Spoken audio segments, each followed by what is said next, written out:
Good evening and welcome to our Tuesday Night Live. We're so glad you're here. This live will begin shortly, and we're excited to share this journey with you. This is a space of kindness and encouragement, so let's be welcoming to everyone looking to better themselves. If you have questions, drop them in the chat or use the super chat to make sure it gets addressed. Thank you for being a part of our community. Let's make it a great night.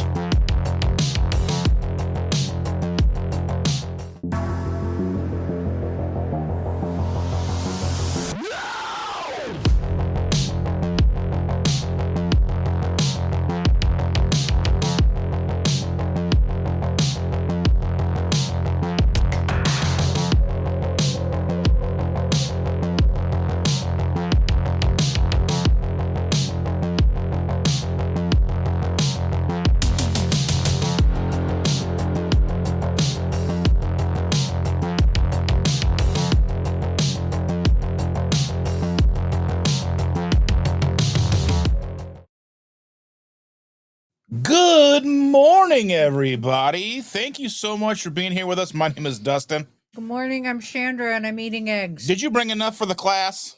No. Rude. Anyway, thank you all for being here. So very kind of you to join us today. Thanks for being here, guys. Tuesday Night Live in the morning. Mm-hmm. Do not be making a mess in my office. You hear me? Hey, the boobs reflected it back onto the plate. It's fine. Mm-hmm. They know how to do their job. That's not what they're for. They've been doing it for years. Mm-hmm. Look at Risa, number one. Risa's number one. Morning, Risa. She says, hello, Chandra and Dustin. I just took a shower. I'm having my breakfast and drinking my coffee. And he thinks I'm going to make a mess in his office, which is always a possibility. You trying to cover me up? He's got to figure a way to get the mics where everybody can hear us and see us. This setup is not ideal. It's going to work. I'm just This saying. is what we have. Just saying. I had an office. You have an office. I had an office over there. Remember that? Remember the good times? When there were not a bunch of animals in our house. Oh my goodness. Plus two dogs. You're calling. I was like, you're calling our kids animals. She is. Mm-hmm. Sharon Holloway's here too. Morning, Sharon. Look at you talking with your mouth full. You're so rude. I am. Call her out. She says, and then Risa says, we're the first two. I don't think I've ever been number one. That's fair. I don't think I've ever been number one. Sharon says, makes me wonder if there's another feed. Talking about feeding. Strap on the old feed bag. All right. Somebody wants me to push him down out of his chair. Good luck. Gravity's on my side for once. Oh, Terry Sue's here. Good morning, Terry Sue. Yes, Mary T is here too, all the way from Canada. I'm putting those down for a little bit. I'm good. You're good? I'm good. Yeah. Mary T's in the house. We love Mary. Morning, Mary T. Oh my goodness. There they are. So, for whatever reason, my brain went when you said Mary T. Okay. The name Mary, right? Mm-hmm. And then an initial. When I was a teenager, Mary J. Blige was a very famous musician. She still is. She just doesn't do as much now because we're old. Anyway. She's older, too, than us. Mm-hmm. So she was coming into town, and I wanted tickets to see her and Boyz II Men. So my sister, who's 8 years older than me, got me tickets. And she also attempted to buy me the CD. Well, she didn't know who Mary J. Blige is. She doesn't listen to that music even remotely. And she went to the record store. I think it was Coconuts at the time. And she was like, Jablige, something Jablige. I don't know. Tell me. I don't know the name of it. I don't know what they sing. I don't know anything about it, but it's like Jablige. So your sister's always been a boomer. Yes. And it took them like 20 minutes of going back and forth where they finally figured out who it was. She was like, they just had a concert here in town. It's like, well, it's like, you know, like working in a movie store. You got that movie with that guy that was in that other movie with that chick. That movie with had the guy with the chick, And that one guy. they did that thing. Remember that thing? And they look like this, and they had this sound. Well, that's like when my dad we used to play excuse me, Encore. I don't know if you guys have ever played it, but it's a singing game, and you sing songs back and forth until somebody wins. So he can't. First off, he has no concept of tune or tone or rhythm, and my mom is about the same. My mom is completely tone deaf. And so my dad would go, that song? And you're like, no, Dad, no, that's not a song. You know that one? No, Dad, that's not a song. Nobody's ever heard of that before. Not once. Not a thing. So, very musically inclined family, obviously. Indeed. That was a wonderful story, babe. You know what? Nobody likes you. Nobody likes you. Enthralling. We'll push you out of that chair. I will find a way to make gravity agree with me. I will push you out of that chair. You're going to petition gravity? I am. Gravity's my new friend. You don't have friends. Well, I have at least one. At least one, yeah. At least one. Aaron's here. Hi, Aaron. Our good friend Aaron is here. I feel like we look like we're looking up at the ceiling. Well, because the camera's right here. Uh-huh. But the screen is right there. Yeah. What are you going to do about it? I'm looking at it. I see me. I'm like, hi. Hi. I'm sorry, folks. You're having too much fun this morning. We are having fun this morning. Isn't it good? I'm not doing nothing. I'm just chilling. She doesn't stink. That's good. I took a shower. I did. She did. I washed the stank off. She put on her odorant. I did put on my odorant. Mary T says that was supposed to say good morning. The opening was good too.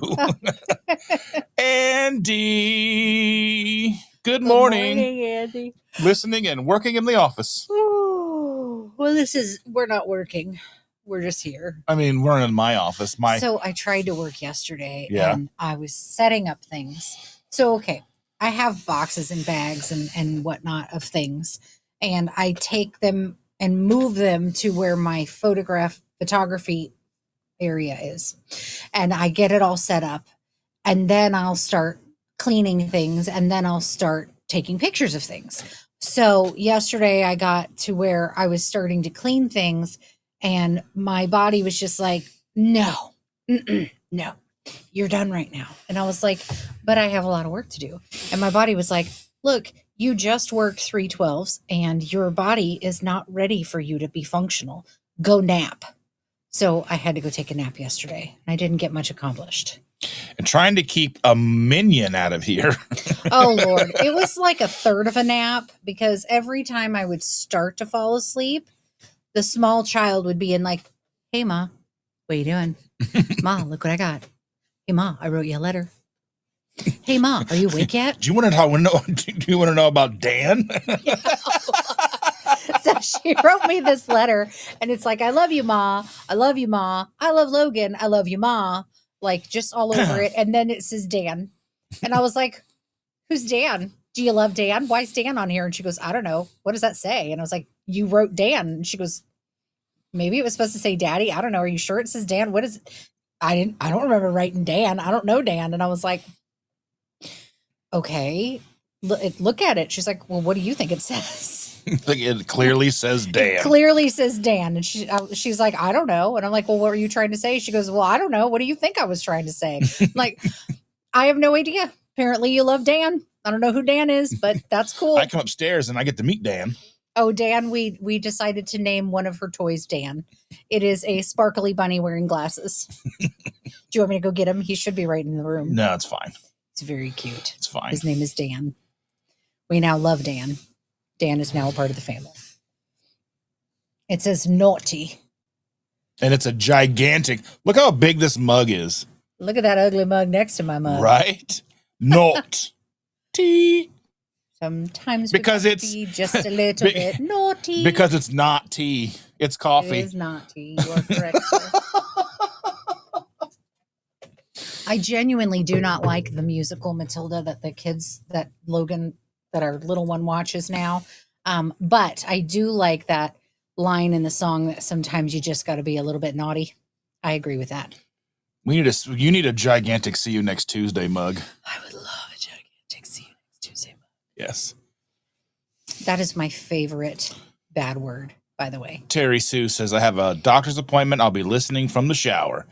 Scrub, Nice. scrub, scrub, scrub, scrub, scrub, No. scrub, some scrub, scrub, scrub. You didn't ever watch Blue's Clues? No, I was a grown-up. Scrub, scrub, scrub, scrub, scrub, scrub, scrub, scrub, scrub, scrub. It's what I just said. Scrub, You scrub. didn't say it right. You know what? You didn't have the right tone, inflection, or tune. I'll show you some tone. Sharon says, I just finished eggs and bacon. Nothing wrong with having a good meal. Right? Right. Oh, Lady O's here. Haven't seen you in a while. Oh, hello, hello. Oh, my goodness. My fiance went home to be with Jesus on Friday morning. When I got back home next month, I'll be returning to Carnival. Well, we're so very sorry, dear. Sorry about that. Our deepest condolences. Yeah. I hope you have a good amount of family and friends around you to help get through this time. Indeed. Tanya says, all the cool kids are here. And Chandra, too. I don't know why you're being mean this morning. I'm loving you. Are you? Yes. Or that's what you call it? Am I any different than I am normally? I guess not. All right. I don't like you on a regular basis. It's not like you're different. It's true. Unlove, Ed. Oh, we need to watch that. What is it? So I Married an Axe. Oh, yeah. I haven't seen that in forever. Whoa, man. Woman. Whoa, man. Whoa, man. It's just so good. I love Mike Myers. He's just funny. And not the one that goes, ree, ree, ree. I mean, like actual Mike Myers. Well, that's Michael Myers. It's the same difference. It's not I'm pretty the sure same. Mike's first name is actually Michael. Probably not. It's on his birth certificate. Mike, Uh-huh. not Michael. That's what it's. That's his That's what it actual name. says. Mike, not Michael. Yes. We've all been getting it wrong for all these years. Jeanette said, when I owned a bookstore, do you have this book? I think it has a red cover. Oh, and the title. In the title, yeah. And in the title. Yeah. Julie and the Pines. Good morning, guys. Morning, Julie. Good to see you. Have made it through the last week. Oh, last week was rough. I mean, we all lived, so there's that. Just a and little there's- bit fatter. Oh, the kids are very stressful people to live with. They are very rough. It's so hard. And they just feel like, or they speak like they're being so put out to help out. Like, to take the trash out. You filled the trash can. Take it out. Don't walk past it. And don't act like you're doing me the hugest favor. Oh, the granddaughter said, what am I, a servant? Yeah. Yes. Yes, as a matter of fact, As you a matter are. of fact, the youngest has to do the most. She has to clean up after herself, which is the most work. Like, you can't even get her to carry her own backpack. I know. She's like, what was it? What I had an idea. Like, okay, so Sunday morning after my live, I went downstairs and I started making myself breakfast because they hadn't started cooking yet. They were all going downstairs at the same time as me. I went live for 2.5 hours and they were basically all going downstairs at the same time I was. Yeah. So I was making me some sausage and some eggs, and the girl was getting into some stuff. She goes, no, we're going to make breakfast. Well, I just curled it. It's fine. They were Keep like, going. we're going to make breakfast. And so they wouldn't let her have whatever treat it was. And then I'm like, you're going to make pancakes. You're making her cake for breakfast. You're making cake. Might as well let her eat candy. It doesn't really matter. Like, honestly. It took everything in me to be like, but you're letting her eat cake. Like, and the thing is that she'll eat pretty much what you make. She'll complain, but then she'll eat it. yeah. Like when you made those chaffles and you make her chaffle breakfast Mm-hmm. sandwiches. Oh, it's just I don't want this at all. This is the worst thing ever. Pa, how come you make me these things when And I don't then- even ask you? And then we get to school and she's eating the whole daggone thing. Or like the other day, we were on the way home and she was eating the rest of her lunch because she's a busybody. Because she's a talker. And so She talks through her lunch Yeah. every time. So she's eating her lunch on the way home. And she's like, oh, this is so good, Paul. She goes, well, maybe. She's like, but it's so much cheese. And I'm like, do you like eggs and cheese? Yeah. She's like, well, maybe you mix it in. And I'm like, I literally put the cheese in the middle of the egg because I made the egg, right? And then I put the cheese in, and then I folded the egg over it and then folded it over. So it was like a pocket with the cheese in the middle of the pocket, and then put that on the chaffles and then cut it in half, right? So like, the cheese wasn't gooey and melting all over her hands. It stayed in the egg. Well, and then she was like, I was like, does it taste good? Yeah. I'm like, there's no pleasing that child. You cannot. No, but the kids, they do. They act like they're doing like they're saving the world anytime they take a bag of trash out or clean up after themselves. They had a pan sitting on the counter last night. After my nap, I had gone downstairs, and they had a pan sitting on the counter that was like coated in, I think it was barbecue sauce, because I know that they had made some pork. They had made chicken boobs. Oh, that's what it was. Whatever. They made something with barbecue sauce. And I looked at it and I was like, you're not going to leave that sitting out all night, are you? That's going to stink in the morning. Instead of saying, get up and take care of your dishes. Because when I say that, I get the, ugh. And so my daughter gets up and she's like, and like walks into the kitchen. Like, I just told her to clean the floors with her tongue. Like, come on. Wash your dishes you made. This is because I do the dishes every night, begrudgingly, because I don't like doing the dishes. Nobody likes doing the dishes, but I can't stand when my house smells. Well, it's like it also should not have a smell. I've got it down to where she and I don't use a lot of dishes. Coffee mug a day. Fork, spoon, bowl, whatever. I usually put her eggs on a paper plate because I can toss that right in the trash. I know it's not the best, but I hate dishes. Yeah. I don't know. Environment, dishes. I don't know like which one. Well, paper does biodegrade. Yes, so it does. It's fine. And then I put it inside a plastic bag so it can't biodegrade. But anyway. Put it in a trash bag. Yes. Yeah, it's just gonna live forever. That plate's immortal. Anyway.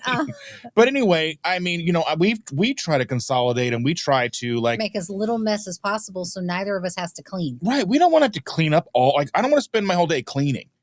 I've got other stuff to do. I want to make videos. I want to do this. I want to talk to you. I'm starting to open up Saturdays. I've got 2 booked, by the way. I've got one in October and one in November. I've got Helen, Cave Woman Eats, and I've got Rockin' Coach Amy coming on in November 1st. She had to make sure that it was a non-Notre Dame home game Saturday because she tailgates.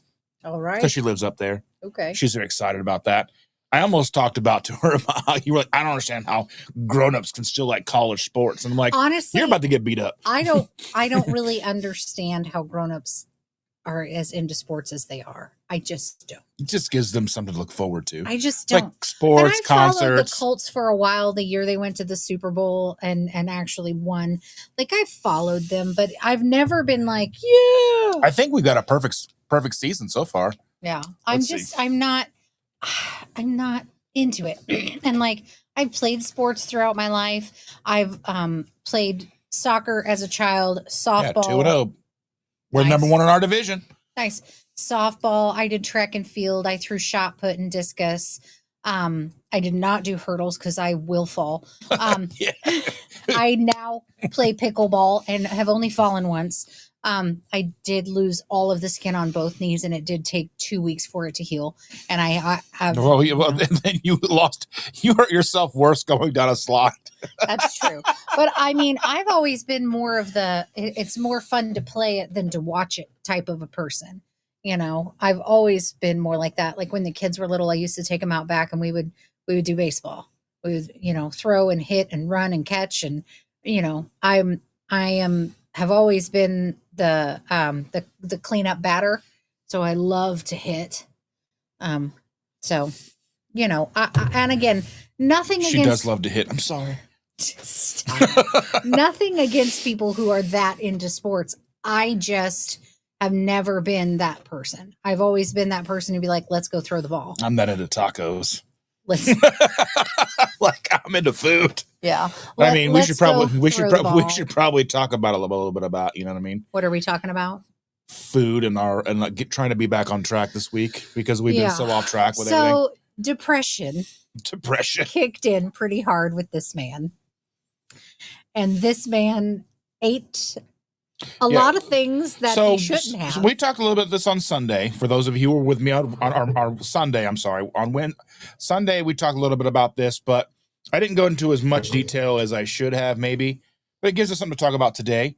So Wednesday, the day started as you know, like there was the salty launch of the grape, right?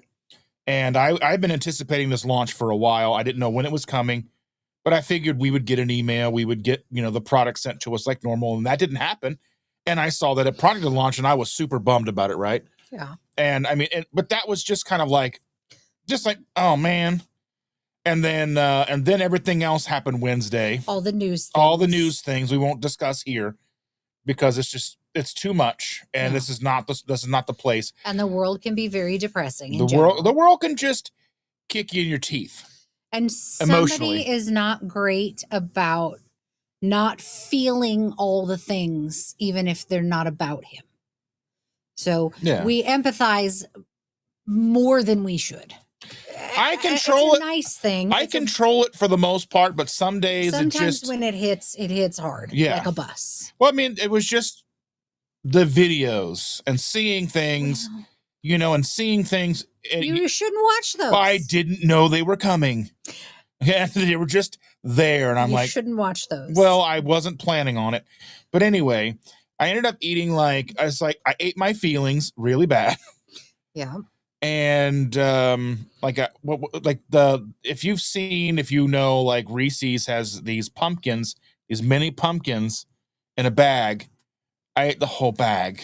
You went to get them for our daughter who's pregnant on Tuesday. She wanted those because she'd been looking for them and hadn't been able to find them. Right. And of course we'll buy them things. Even if they don't fit in our realm of food stuff, that's fine. She's pregnant. I'm not going to deny her whatever it is. You know, she's non-diabetic. She eats like garbage, whether or not we encourage it. So, so it wasn't a bad thing to necessarily have them here, but when the world crashed in your brain, you ate your feelings. And I went to bed. You went to pickleball. I laid down.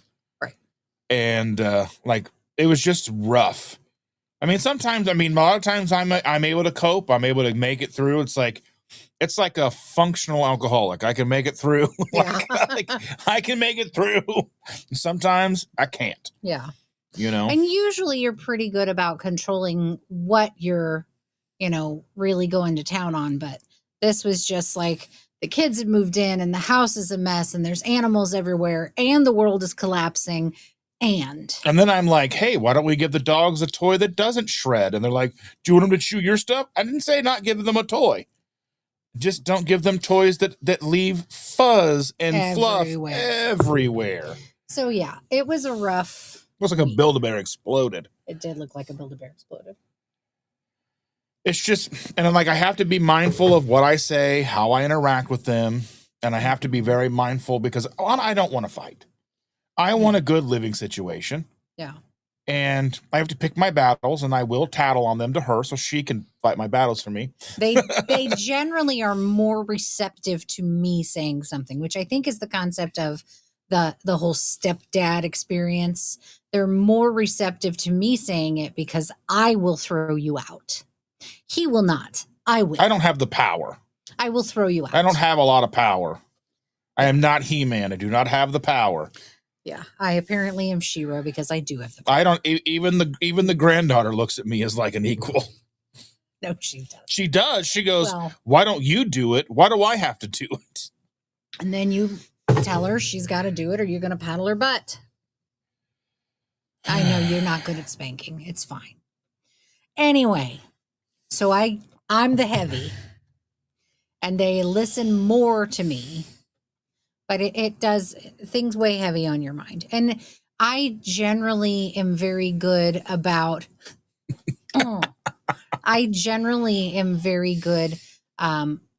maybe not about necessarily dealing with things, but removing myself from the equation, especially if it's about things that are sad, things that are traumatic. I can see it. I can watch, But you deal with it on a daily basis. I do. I deal with death regularly at work.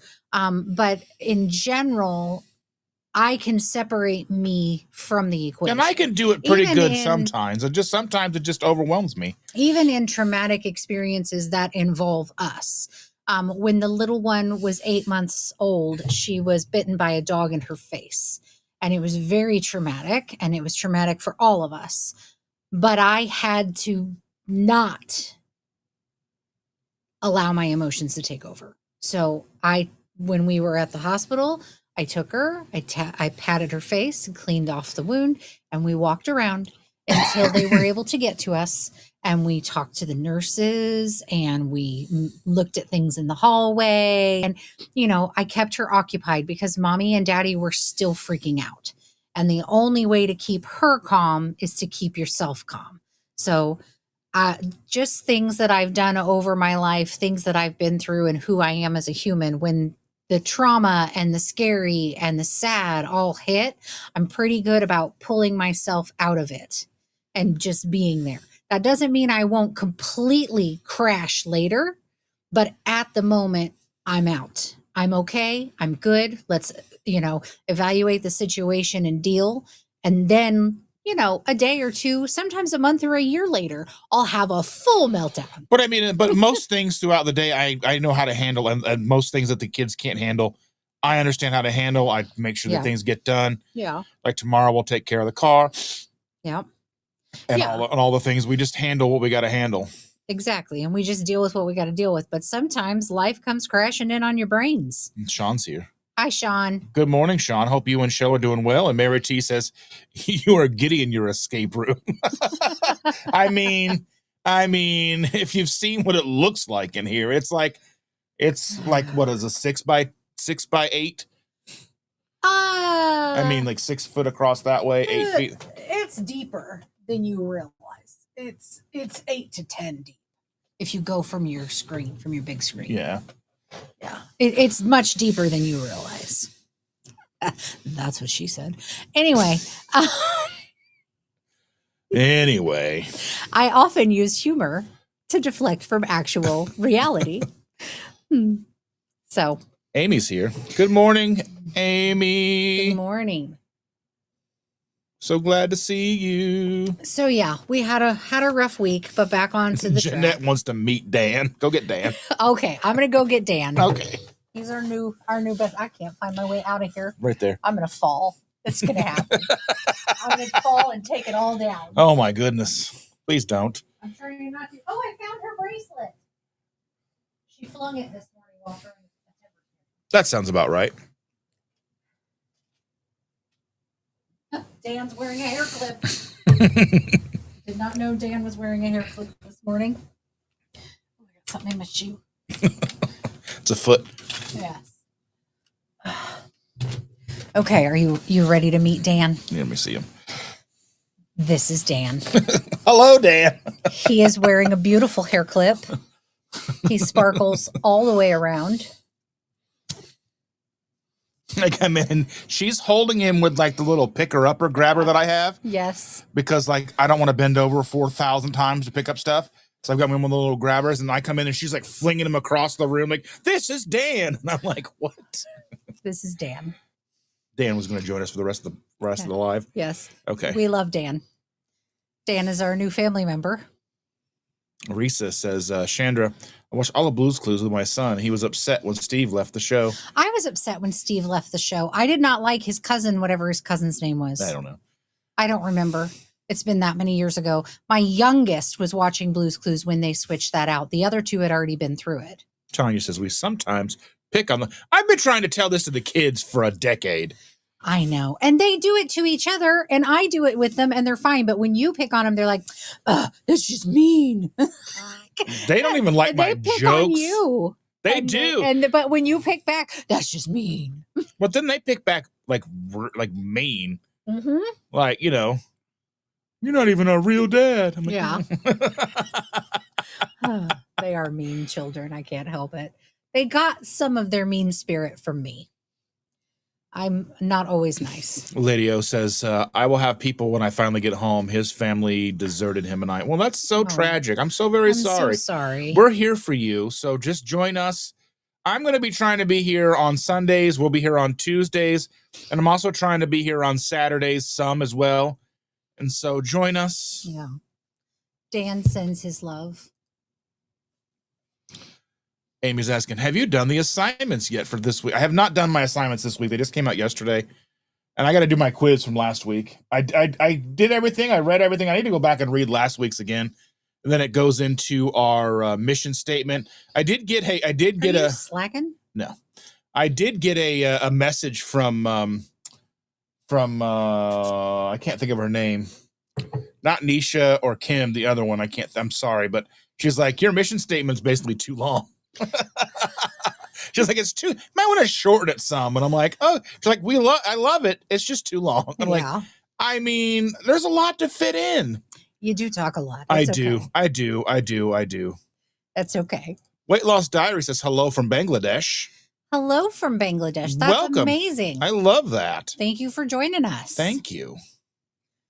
Oh my goodness. Dan says hi as well. Yep. Dan wants to know where Bangladesh is because he's very shiny. I like the way he looks in the light. Where is Bangladesh? I love his hair clip. I love that she put a hair clip on his ear. It's in South Asia. Yes. You didn't know where Bangladesh is? I don't know where things are. It's like It's like Jakarta, West Bengal. Not far from India. Yeah, Myanmar, Burma. It's like Myanmar, yeah. Myanmar. Okay. Whatever. It used to be called Burma, and now it is called Myanmar. Well, this is places that I just know because of Tony. Anthony Bourdain. He went to those places. Bhutan, Nepal. Lots of things there. One of these days, there's Tiger Leaping Gorge. Ooh. That's where I'm going to take you. Do they have? I might come back. Tigers? I'm going to come back single. Do they have tigers that leap the gorge? I don't know. I'm very curious now. It's in Shangri-La City. The store of your dream. That's true. Oh, look at what is that? Which one? That one. Oh, that's so cool. We're going there now. It's a new destination. It's on the list. Add it to the list. The list. I'm struggling to be comfortable in this spot. Well, you're going to have to fix things. You'll have to buy a new chair. No, you need to fix things so we can use the chairs back there. That doesn't work very well. Tell him to fix things. Anyway. Sunny's here. Good morning, Sunny. She says, good morning, Dustin and Chandra. And Dan. And Dan. You forgot Dan. How rude. Dan might not have been here when she commented probably an hour ago. Amy says, if the active listening exercise is to work on Teams, do you want to do it with me? Yeah. We can kill two birds with one stone. We can try to maybe figure out why my Zoom stuff doesn't work. So Zoom is how we interact with the class. And for whatever reason, the microphones that I have don't work. This microphone doesn't work. This microphone doesn't work. This microphone doesn't work. That microphone doesn't work. None of them work. Well, they work. They just won't work with your Zoom. Just Zoom's like, nah, I don't need, nah. It's probably a driver that needs repaired. They hate dish. Everybody hate. If you like, well, the only person I know that likes dishes is Ash. Chris's Ash. She loves doing dishes. Across the street, Tina likes to do dishes. Tina specifically had her house built without space for a dishwasher because she refuses to use it. She likes to wash dishes and she likes to wash them by hand. Well, I wash our dishes by hand. And then you use the dishwasher to sanitize. Yes, because they're not zestfully clean until they've been in the dishwasher. You're not fully clean until you're zestfully clean. That's right. All right. Every other Gen Xer has heard that before. And where's the beef? Anyway. Cinderella. Yes. Cinderella. I love that. I'm a very much your favorite person is here. Booby goats and the goats with the boobies. Still not funny. I mean, it's funny, but very funny. It plays in my head. The apple bottom jeans and the boots with the fur. Boobies. The goats with the boobies. The goats have fur. Goats have boobies. I've never seen goats with boobies before. You've never seen a pregnant goat. It would be weird. It'd be like a pregnant goat would have boobies. Sonny wants to tailgate at Notre Dame. I just want to visit Notre Dame. Oh, it's beautiful. At least it was. I've been to before. Notre Dame. It was beautiful before it burnt. I'm not sure how their restoration That's like the went. difference between Versailles and Versailles. Yeah. So there's Versailles. Versailles is also beautiful. And then in Indiana, there's a Versailles. I've never been to Versailles. It's just called Versailles. Yeah. But Versailles is gorgeous. I have been there as well. Josephine C. Howdy, all. Hello, Miss Josephine. Thank you for joining us. Yes, Mary. All of our children are in their 20s. Yes. 21 to 27, 28? 27. 27. Yeah. They are all old enough to do their own dishes. If they're definitely old enough to cook, old enough to drive, old enough to have jobs, old enough to have their own children, as we do have a grand. They are. If people didn't nag them to clean, I don't think they would. They would have one of those hoarder houses. Oh, I don't want to know. I don't want to know. What I'm saying is they're old enough to take care of this, and they were raised to take care of their own mess. As a matter of fact, our oldest was the one when the kids were younger. You know, I would give her the list of chores. Now, mind you, she didn't do much of it, but boy, she was good at delegating and good at management. She very much micromanaged, but she got everything done on the list. Now, whether or not she did any of it, probably not. But she was very good at getting the boys to do it all. So why she hasn't figured out how to make her husband do it all, I don't know. So one thing I did want to talk about while I'm just popped in my head, one of the things about today, I should be getting my new salty grape. Mm-hmm. I know we mentioned salty in the launch earlier in the episode, but I get my apology package today. Aww. But what I ordered 3 bags of grape on Wednesday and a bag of grapefruit for you. I do like the grapefruit. Although, you know what I noticed? By the time you get to the end of it, it still tastes good, but it leaves a smell in the end of your water bottle that smells like feet. It always smells like grapefruit smells like feet. Grapefruit does not smell like feet. It's feet fruit. It's not feet fruit. It's feet fruit. It's like not feet it's fruit. Not as bad as durian. It's not feet fruit. It's grapefruit fruit. Smells fresh and clean. No. But when you get to the end of the bottle, I'm like, ooh, that smells like feet. I don't know why. It could be your kids. No, it's not. It's like, that's our downstairs now. Just smells like feet. Oh, okay. Anyway. So the youngest child and the oldest child have moved back. So that's who's here now. The middle one, not yet.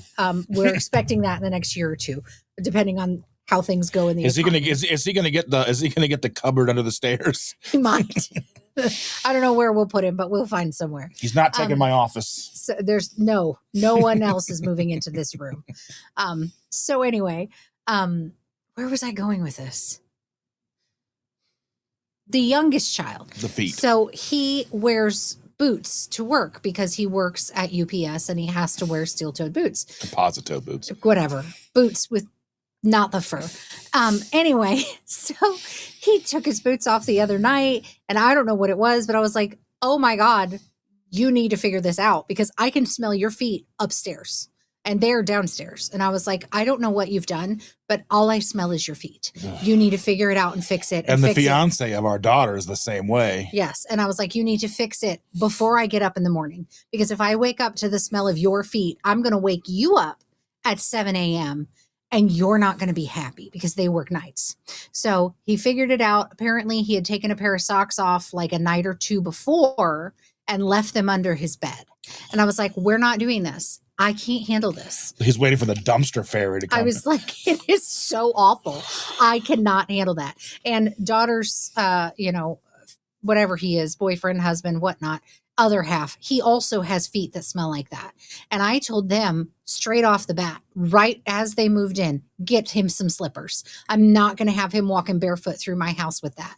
I can't tolerate it. I'm not going to tolerate it. Because we'd clean the girls' room. And then he walked in there with his bare stank feet and the room smelled like feet. Like it was awful. He had not been in the room for over an hour and it still smelled like feet. I had to spray her room down. You were on your way home and I'm like, it smells like feet in here. Yeah, I had to spray her room down with the Lysol spray to get the smell out. And I was just like, I'm not going to live with this.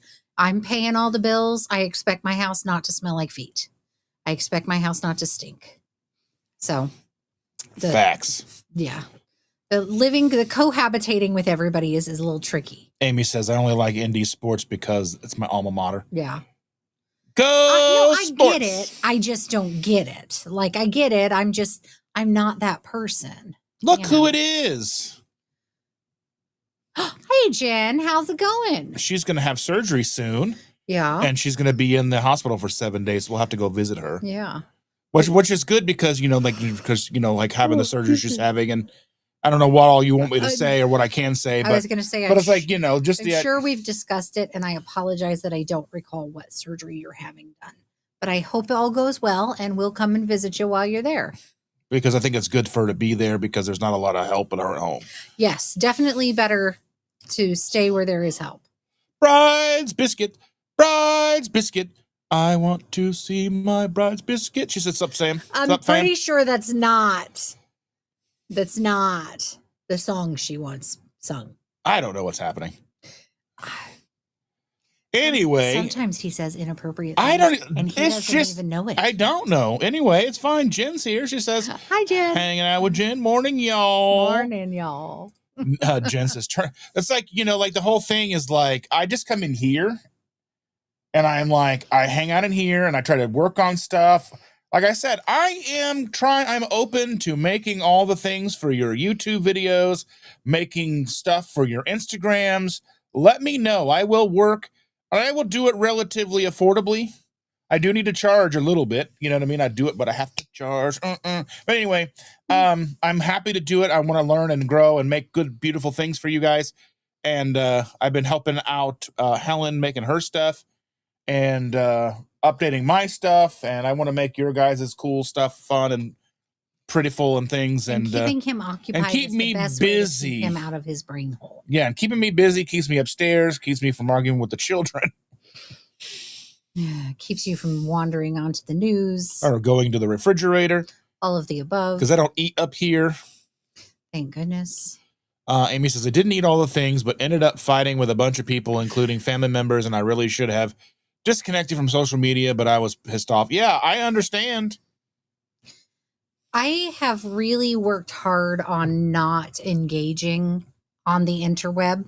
What I learned, I did not engage on the internet. I did not fight anybody on the internet. Yep. I just internalized it. And then we talked. Ate my feelings, napped, and then we talked. And I talked to a couple of other people as well.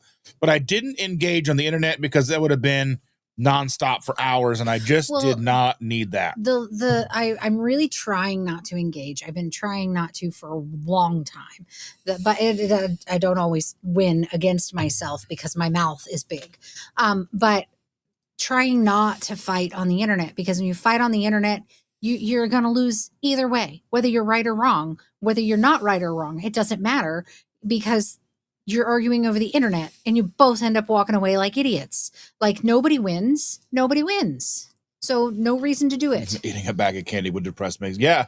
I mean, it's part of it's part of my history. It's part of my DNA, really. I mean, who we are. Just unfortunately self-soothing with ridiculously bad food, mac and cheese, whatever it is. Like, but I mean, and I've spoken to this too, like, and I'm not trying to discount people who have struggled with alcohol or drugs or anything like that. Yeah. But food addiction is a real thing. It's real, but it's also like I would rather lose myself in a bowl of pasta than a bottle of alcohol. That's very true. It's very true. But yeah, it's you don't only get violent if you try to take my mac and cheese from me. Yeah. Coping is a skill that a lot of us struggle to have, good coping mechanisms. I firmly believe that coping mechanisms should be a course, a class that is taught starting in preschool through all of school. If you go into college, you should have it there. If you go into a trade school, you should have coping skills taught there. Coping should be a lifelong process that's constantly taught. And it should be, free for people to receive counseling to learn how to cope, because life is hard. And the concept that all of us are going to be able to understand things at the same level is ridiculous. We don't all have the same perspective. We don't all have the same experiences. The life experiences are all different. Yeah. We all need to learn to have empathy and understanding about every walk of life. But having the ability to have empathy for others without allowing it to destroy you, that's also hard to do. My aunt was a nurse. She was a psych nurse for children who had been abused, and she did this her whole life. I don't even begin to have the capacity to be able to do that. I could never do that. When I hear about bad things that have happened to children, I want to curl up in a ball and suck my thumb. Like, I don't know. I can't handle it. I can't listen to it. I can't hear it, and I can't see it. We can't even watch. I couldn't even watch The Sixth Sense. Okay. Because in the first 5 minutes, there's a child. No, the child had nothing to do with it. I know, but there's a child talking somewhere in the movie to a dead person. And spoilers, too soon. I can't watch it. I can't. It's a good movie. I couldn't watch it. It disturbed me so badly. I could not watch it. Nope, off, done. Can't. Nope, sorry, cannot. Can't watch things like that because they get into my head and they stick there, and I don't like it, and it hurts my feelings. So, but watching some of the tragedies that have been in the news lately, I can easily separate myself from those. Dealing with the situations that I deal with on the ICU, I can easily separate myself from those. Talking about children, babies, vulnerable populations, not so much. I can't separate myself from that, so I don't work in those environments. Amy says, I totally understand about the situation, Dustin, because I am also a step parent. My husband's always asking me my feelings about our kids. I love our kids. They are my kids. Yeah. They're my kids through and through. They're just jerks sometimes. They are just jerks sometimes. I mean, I'm a jerk sometimes. Sometimes she's not a jerk. I mean, there's just things. But, it's difficult. The difficulty lies in bringing the family together and then learning to live together again. Living together is much harder than I think any of us really realize.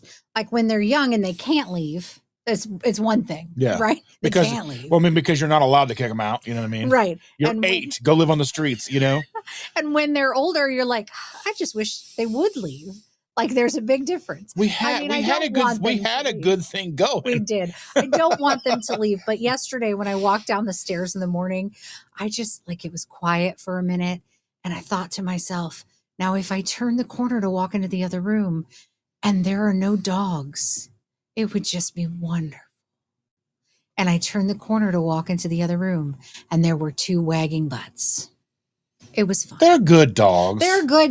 And she's trying to trick me into loving them. It's working. Love the dogs, but I just didn't want dogs. Yeah. I just didn't want more cats and dogs. And Bruce is such a happy boy outside as a kitty. He brought us a mouse yesterday.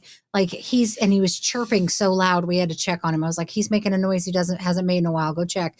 Sure enough, he was eating a mouse, just letting us know how happy he was outside. We'll have to make sure that we get his little house set up again for the winter. Well, house set up for the winter so he could be warm and toasty in there if he'll actually go in there. Yeah. But yeah, I was so looking forward to walking down the stairs and not having dogs, not having children in our extra room downstairs. Yeah. Bride's Business says, I go through the same thing, Dustin, every 3 to 4 months. I had a 2-day slip up 4 weeks ago. Nothing crazy historically, but put on 7 pounds. Took me a month to lose 4 of it. Took 2 months to previously lose. And I'm not even so much concerned about the weight because I'm still struggling with pandemic weight and just, it's I think it was, and I've talked about this on Sunday as well. Just the shift. And that's another thing that I wanted to talk about today, just to reiterate and get her side of it, because our life completely changed and outside of the events of the pandemic, but just the cultural shift that took place with the pandemic, with how businesses are run, how nothing's 24 hours now. I mean, not nothing, but most things are not not in our area, even when we were driving, just gas stations close. I mean, gas stations, they would be rural gas stations would close, but now anything most on the highway would have still been open. Anything near the highway would be open, but now you have to search truck stops if you're doing a long road trip in the middle of the night. You have to search truck stops because you could pull in off of an exit and everything's still closed because and you can't go pee. Yeah, you can't go to the bathroom. I mean, that's the thing is like we ran into that. The world made a large shift. I read this thing online. It just made me giggle. It said that the Large Hadron Collider had what was it? A weasel. Had a weasel in it. And it shifted us all to a different timeline. And that's why the world is so messed up right now. Even if it gets switched back, I don't think we'd know.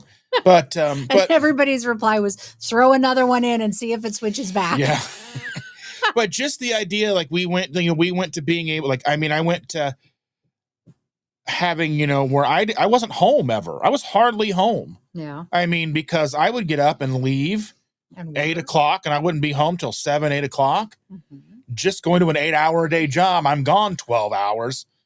And then I used to work 4 or 5 days in a row. Yeah. So, I mean, and then that shifted to where I'm home all the time, unless I'm going to the grocery store. People are like, you're always at the grocery store. Well, I'm either here or I'm there. And if I'm not there, sometimes I have to go, like, you have to go to Goodwill sometimes. I do. Like on was it Tuesday? We did our live Tuesday. And we had to hustle out of here because she wanted to go down and pick up a thing from Facebook Marketplace, which was a Emperor Zurg costume. I'm going to list that this week. I'm like, okay, cool. I never question her what she buys because she knows. But sometimes I'm like, we hurried down here to get an Emperor Zurg costume. Hey, it was a good deal. I know. I'm not saying it wasn't. I never question it, but sometimes it makes me giggle. Yeah. And then she was like, we went to CVS. And she needed some gums. We got gum, and then we found that they had sodas. We got some drinks. Those Alani Witches Brew are out, by the way. And if you've never had them, they are sugar-free. They are highly caffeinated, so just keep that in mind. They're super, like almost too sweet for me. Almost too sweet, but they taste like caramel apples. So good. So we got some of those, and then she was like, we're down here. Let's go to a Goodwill. I was like, okay. So I dropped her off at a Goodwill. She goes, do not let me be here for more than an hour. And I'm like, okay. Because my feet had been bothering me. I have tendonitis in my right ankle. And it's really been bothering me lately. And we've also been eating like trash too. Right. Well, so, I mean, that really has a big impact on how we feel. Like my back's been bothering me. Like getting up, I'm super stiff in the morning. And I know it's from all the junk food. But we're working to get away from that as well. I mean, there's always a constant struggle with that. But anyway, she looks at me and it's noon. And she says, do not let me be here for more than an hour. Because I was pretty certain that my foot was really going to start bothering me again. So when I picked her up at 7:30. Because I kept telling him. I picked her up at 7:30. Another hour here. So I went to Target. So that's when I went to the Target and I found the stuff for her. And I went and got myself another coffee because I'm like, you know what? I just have a feeling, a hunch even. I had an inkling that I might be needing this coffee. So I got a coffee from the Starbucks. I posted about people like, I don't like Starbucks. Everybody's like, I never go to Starbucks. And I'm like, Starbucks is not my first choice. But Starbucks was at Target. And she's lost to Goodwill for hours and hours and eons. I'm going to need. No, I won't be here that long. No. Anyway, so I went to Target. And then I sat in the parking lot and talked to Cindy for a good amount of time. And then when Cindy was done talking, when her phone died, I was like, hey, it's time to go get the girl. Do you want to stay there while I go get the girl? So I drove we're like a half hour or more from home. 45 minutes. So I had to drive all the way over to the other side of town, pick up the girl, take her home, hang out with her till daddy gets home. And then I go to Costco on the south side because that's not a Costco we don't normally go to. We have 5 Costco's within an hour radius of us. And there's one I haven't been to yet. I need to make a trip up there one day just to go to it because, it's like, I miss you. It's like, I just met you and I love you. Anyway, so I go to Costco because she's like, yeah, I don't want to go to Costco. So I'm like, okay. So I go to Costco and I get gas. And then I get to pick her up, and then I'm like, I'm hungry and I don't feel like cooking anything. She's like, okay. But we had to go home anyway because we had to drop off the stuff I bought from Costco. She had to take her stuff from the Goodwill home, hang out with the kids for a little bit. And then we went to B-Dubs. Yep. It was Tuesday night. Was that the day I found the tape dispenser? Yeah. I found a tape dispenser, a vintage Scotch 3M Let me brand see if I can find a picture tape of it. dispenser. That's like an industrial tape dispenser, and it may be worth $200. I spent $6 on it. Let's see. What does it look like? No. That one. That. That's going to be, let's see. It's going to be a video, I think. Oh, well, here, go back. Close that, because there was another one. That let's right go. there, the worth point. This one? Yep, that's it. That's exactly it.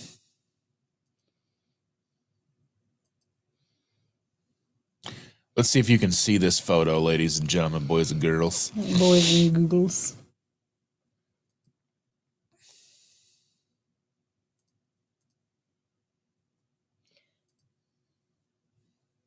I don't know how you can tell if they can see it or not. Well, let's see. Add to screen. There it is. That is the tape dispenser that I bought. And it looks like it may be worth about $200, give or take. I mean, it depends on condition, etc. Mine's actually in pretty good condition, but I don't know. I don't know if, if everything works as it should. I'm going to have to look into it, because it looks to me like it works, but I don't know. I don't know how it's supposed to work. I don't have any tape to try it with. I don't know, but we'll see. I'm going to have to watch the video of the one that does work so I can figure out if mine works. Amy says Dan is cute. Yes, Dan the man. Here he is. He looks beautiful with his hair clip. Oh, Lady O says Dan is sparkly. It's very sparkly. I just sold something on eBay. I need to take it off of Poshmark. So give me just a second, guys. And Mary's right here. So Mary says the thing is, as crazy as your house is right now, it will feel crazier when it's empty. And I know it's just a transition period for us, and it's going to be about 2 or 3 years probably. And I'm being realistic here. I know the kids probably don't think they'll be here that long. Yeah. But I mean, we've got the baby coming in December. Right. Do we know the date? Is it the 19th? So she's technically due the 26th of December. Yeah. But she, I believe, is going in for the C-section on the 19th. And she is having a C-section. The first one, when our first grand was born, they told her she would never be able to have a natural birth. So that's why we are setting up for C-section. Yeah. It's just safer for everybody involved. Just a plan. Just a plan. Better safe than sorry. 100%. So. Yeah, Coach Alyssa. Yeah, for some reason, I can't remember her name. Like, sometimes names just don't ever click with me. They don't stick. She says she will. So just be here, come to our lives. Yeah, just hang out. Yep. Sometimes just hearing a nice voice helps. Just deep thoughts with Jack Handy. He was a real person. He was a real person. Let's see. And Sharon says, married to the kids, all just move back in. This is their craziness now. Yeah, and it will be. And I know we'll adjust. We'll adjust. We'll be fine. They'll be fine. We'll get a rhythm, and and I'll just live in my hidey hole. So when she lived with us last time, when she was pregnant, near the end of the pregnancy, she got very, I'm moving out. This place is horrible. I can't stand being around you guys. And it didn't matter if you said hi or if you told her to go to hell. It didn't matter.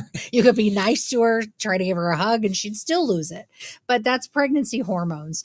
And hopefully this round will be not as bad. She was also very young. She was 20, Yeah. So we'll see. She seems to be coping a lot better with this pregnancy this time. So Mary says that she would love the craziness. Hers are too old to move back. But my granddaughter is a perfect age to move in, 24. Well, ours is 7, and then we're going to have 7 and 0. Yep. And, and I'm glad they're here. And I know with all of the negativity surrounding it, it's just the change, the transition. Yeah. Nobody likes change. It's difficult. And getting back into a groove, finding what works for all of us. is difficult. And just, it's surprising how small the house is when everybody's here. oh yeah. And how giant it feels when nobody's here. Right. Yeah. It's You like know? right now it feels super tiny. Like you can't take a step without running into something. Well, because or I mean, we've got a decent sized kitchen, we've got a dining room, a living room, a family room. You've got you have the most space of anybody in the house. I do. And our room is gigantic. My eBay room is the same size as our bedroom, or give or take within a foot or two. And so I have the most space, but I also actually, there's an income coming. There's an income coming from it. So it needs to stay as it is. So, and I'm not willing to spend money on things like renting a storage space. Plus, I also know if I have to drive to it, you'll never go. I'm not going to go. Yeah, I'm not going to eBay if my commute is further than my walking from one room to and I've looked at spaces, but like what's affordable? Well, affordable. Like if I was making an income, what's affordable? Mm-hmm. Like you can rent a like a communal office space for like $550 a month. But then you don't have your own office. You don't have you basically get an allotted time to use like conference room or office rooms, but you only get an allotted time. So you can't go in and set this up in there and be there. But I've looked at, I've thought about other options, and there's probably tons of those places open that we've talked about. So when my grandfather passed away, my grandma, they had been divorced, I think. And then he had passed away, and then she had met another man, and they were like together forever when I was a kid, my grandmother. And he had a business, and he had these hybrid office spaces. It was like office in the front, warehouse in the back. And there's a whole, it was like a mini mall set up. It was like 30 of them in a line. So then they were spaced down the middle. So you would walk in on the door, and then it would be like reception. And there's a door to an office, like an office room to one side. Then you went around the corner, there's like a bathroom, and then a little kitchenette area, and then another office room. And then you went through the door in the back, and that was the warehouse space. And I was like, we could utilize one of those, depending on obviously depending on our living situation. Did we, in the future when the kids take this house over, do we want to downsize our actual living space? Would we want to drive somewhere? Or we could build a house barn dominium type thing with that idea in mind. You go in the back and there's office. I could have my own office, and I could build a kitchen to film things in. And then she could have all the warehouse space with a little office to do her eBay and all that stuff. Talking about when the money fairy comes to just sprinkle it on our foreheads. I'm planning to be successful. So I don't know about you. I'm planning to be successful. I feel that I am successful. You are. I need to. At the end of our month, or at the end of our money, there's always more month. Yes, I understand that. That's why I'm trying to build this up and be successful too. I know. I don't want you to think we're doing it all by yourself. Well, Dapper Dan does dastardly deeds. Well, what about Muttley? he is dapper, isn't he? Let's see. Yes, I was thinking the same thing. Let's do an exercise and try to fix Zoom too. Yeah. Andy doesn't like the dishwasher. Yeah, I don't like the dishes at all. I don't like them at all. I do get a weird satisfaction of making everything fit in the dishwasher. It's like a game of Tetris. And making it and I know how I love the dishwasher probably aggravates you. Oh, it does. It doesn't bother. I mean, it's not, but you're not doing the dishes. I wash the big dishes by hand. Hot water, soap, and some good scrubbing. Everything else that's small should fit in the dishwasher. He puts some of the big dishes in the dishwasher. I have my brain explodes. So I don't touch it. The other thing is he leaves the dishwasher open, so I trip and fall and die on it. Andy says, I hate that it takes space in my house. That's fair. Yeah. Yo, kid, I miss the days when Taco Bell, I guess, okay, so this is something that I've been thinking about for a while, okay? Mm-hmm. The idea that fast food is so expensive now is ridiculous. It's ridiculous, but it's kind of a saving grace. Right. Because if it was cheap, like it was when we were kids. Mm-hmm. Like if you could go to Taco Bell and feed a family of 5 for like $20, it would be so much easier. Now you would spend $50-$60. Right. If that, even probably more than that. Or and like if McDonald's. You DoorDash it, add double that. Well, like McDonald's. McDonald's had to come out and say, well, our value meals are going to be less than buying the product. Like the value meals weren't a value anymore. You could have bought them a la carte for cheaper. Right. So they were basically bamboozling all of us. Mm-hmm. But I mean, like, I was thinking about that one day. I was driving down, what's that? 267. Mm-hmm. And there's it's like the strip where there's like all the fast food. Well, there's places. like 3 Starbucks. There's a 7 Brew. There's a Dunkin' Donuts. There's a Burger King. They're putting up a Wawa. There's a Wawa that's going to open soon. There's that's where our movie theater is. There's there's a McDonald's, a Burger King, a Wendy's. There's a Chipotle. There's a Qdoba. All the things on this road. Right. That's where the Walmart, the Kroger is. It's the main strip. Yes. The main strip. And I was driving down and I was thinking, all these options, and I have like literally zero desire for any of it, which is kind of crazy to me. As much as I love food and as food addicty as I am, like fast food doesn't do it for me. Now, I think it might be a little different if we had a Whataburger, but it would probably be just like initially. Yeah. Or if we had an In-N-Out burger, if we ever get an In-N-Out burger, I know that will be something that I might want more often. But I have no desire to go to McDonald's. I did get McDonald's the other day because when I got the girl her Happy Meal, I got 2 triple cheeseburgers. Well, I struggle. I hear ya. And then the boy had went to McDonald's the other night and ordered his food, and then they handed him like 3 bags, and he didn't he's like, he just took it. And as we got home, he goes, look at all the stuff. I'm like, did you order 3 bags worth? No. He was like, I only spent $18. And I was like, well.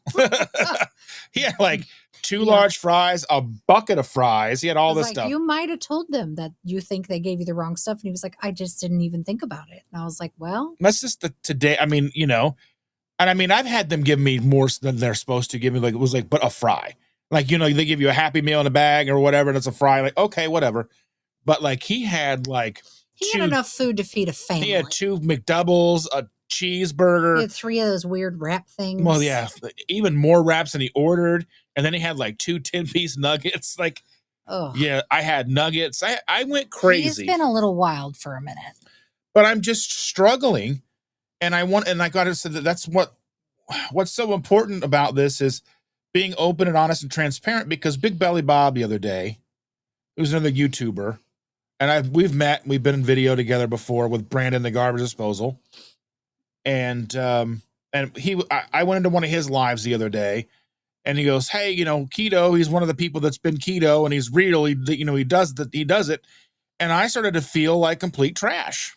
Because I understand that we've been keto since 2016 for a long time. And we live the lifestyle, but we struggle. We do struggle.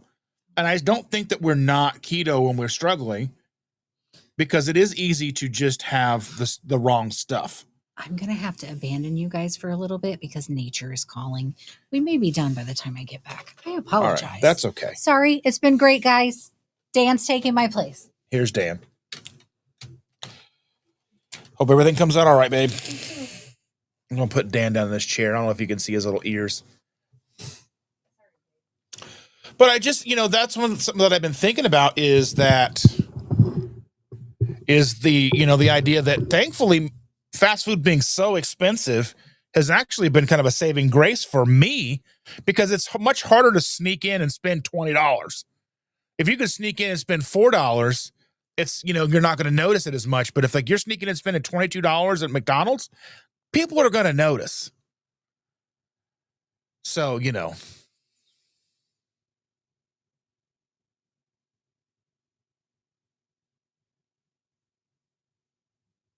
So let's see. I only read the first part of this, and I was like, wow, Amy, be honest about what you're doing. And I was like, oh, smoking pork belly and a pork butt. All right. But anyway, back to that was like, the whole idea, like, I felt bad. And I even sent him a long text message saying, I've been thinking about what you said the other day. And I was like, while we've been keto since 2016, transitioning to primarily meat-based, not necessarily true carnivore, because I don't necessarily think there's true carnivore. I think just like there's not, it's like there's no keto food, there's no carnivore food. And I know people will argue with me on that, but food is food. We just make the best choices for our body. And I think, like I put up that video and people were arguing, well, this is that mayo is made with avocado oil, so it's not really carnivore. And I'm like, bruh, like, come on. And Mike, and I asked the question, are you more in line with semantics, or do you want to help people? But anyway, again, just the idea that we've been this way for a long time. We always come back. We never go away for long. It's usually a couple of days, maybe a week. But even intermittently, we still always transition back to, like yesterday, I made Chandra, she had eggs in the morning, and then for dinner she had chicken thighs and Brussels sprouts. So, and I had just hot dogs, because a lot of times, just for me, easiest possible, either hot dogs or it's eggs and sausage, or burger patties and eggs. I try to keep my stuff as simple and as easy as I can, because that way I don't have to focus as much on what I'm doing. Like the most complicated thing that I have really is the most complicated thing that I do now are those waffles that I made the video on. So make sure to watch that video. I appreciate it very much. Scott's in the house. Just saw you're on, listening while I work. Hello, friends. Hello, Scott. Glad to see you. Platte River Keto in the house. And Risa says, tonight I'm making a taco turkey chili. Last night was pork steak. So good. That's awesome. Andy says, I can't stand that when I'm emptying the dishwasher, I have stuff that has to be washed again. Sometimes it's fine with me. It's just one of the things.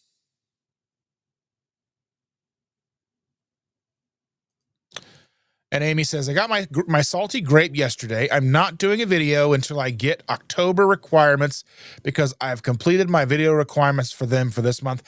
I want you to reach out to Chris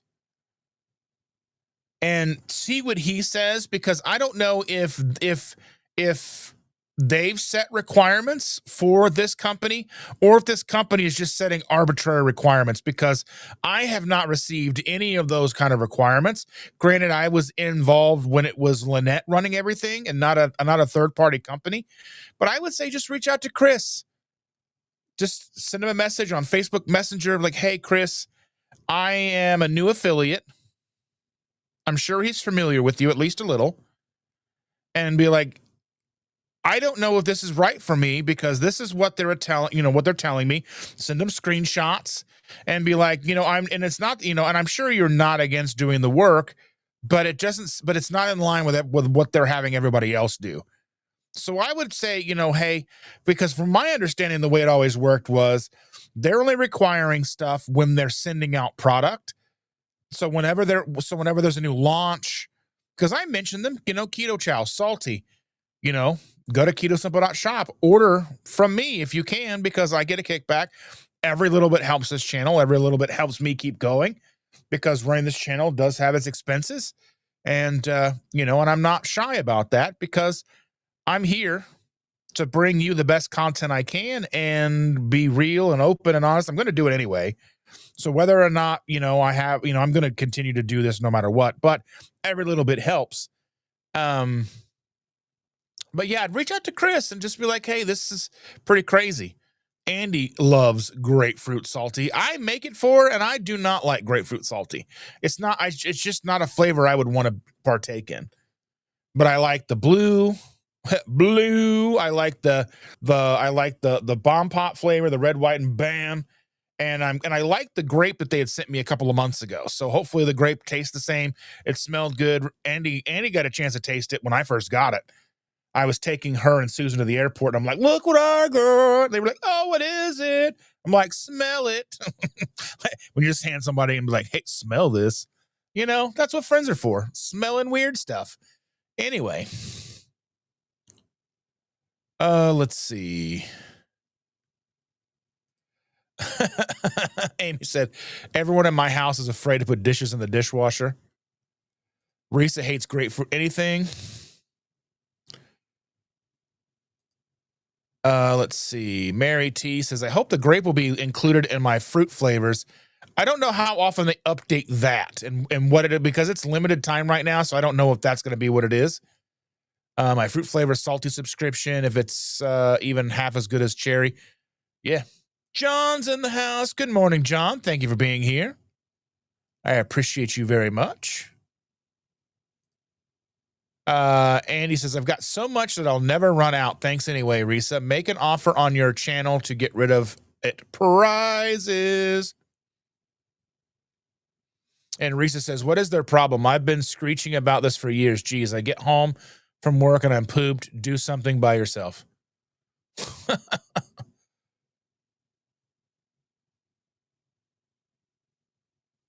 Oh, lady's getting a call. Well, thank you for being here, dear. And Amy says, Dustin has helped me tremendously too. That's what I'm here for. Here to have a good time and make cool stuff. And it makes me feel good because I get a chance to grow my skills and grow my creativity and make fun stuff that people will see. It's kind of like finding a way to be immortal in a way. Just leave something behind that's of value. Risa says, Amy, that's my husband's response. He doesn't know where to put stuff. Yeah. Well, people like I take care of the kitchen. I clean the kitchen. I do the dishes. I cook and do all the stuff. And I put stuff where I want it. And then everybody else complains. Why do you put stuff there? That's where I want it. That's not where I want it. Too bad. Too bad. Sherry's here. Good morning, Sherry. I almost missed you.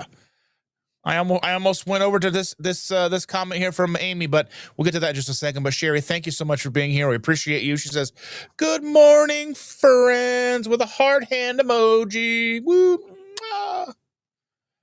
But Amy says, I have a big mouth too, Chandra. I'm usually, I hear, from the ensuite. Anyway, I have a big mouth too. I'm usually pretty good about containing my opinions from the internet, but I failed this time. And I mean, it's just the way it goes. And Bride's Biscuit says, I have 0 socials, deleted the last one a year ago, missing nothing and never looking back. Unfortunately,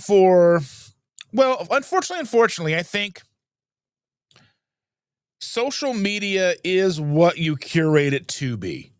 Whether it's YouTube, Facebook, Instagram, Twitter, it all comes down to curation. What you watch, how you consume is what they will show you. Because these platforms want you to be engaged. They want you to watch. They want you to be there. So if, like, I get some of the cutest stuff, I get a lot of positive stuff. I get, the kids and their puppies, and I get puppies doing fun stuff, or animals, or all the things. I get that stuff. I get the charitable stuff where whether it's fake or whatever, however people look at it, there's people who donate money to people at the grocery store or whatever. I get that kind of stuff, or the sappy stuff that makes me cry. I get that stuff more than I get anything else, more than I get most negative stuff. It's because that's what I choose to try to look at. And we have more power over our social media than we believe we do. Because if you put effort into your social media and you put effort into your own algorithm, if you will, like people talk about the YouTube algorithm. The YouTube algorithm is extremely simple.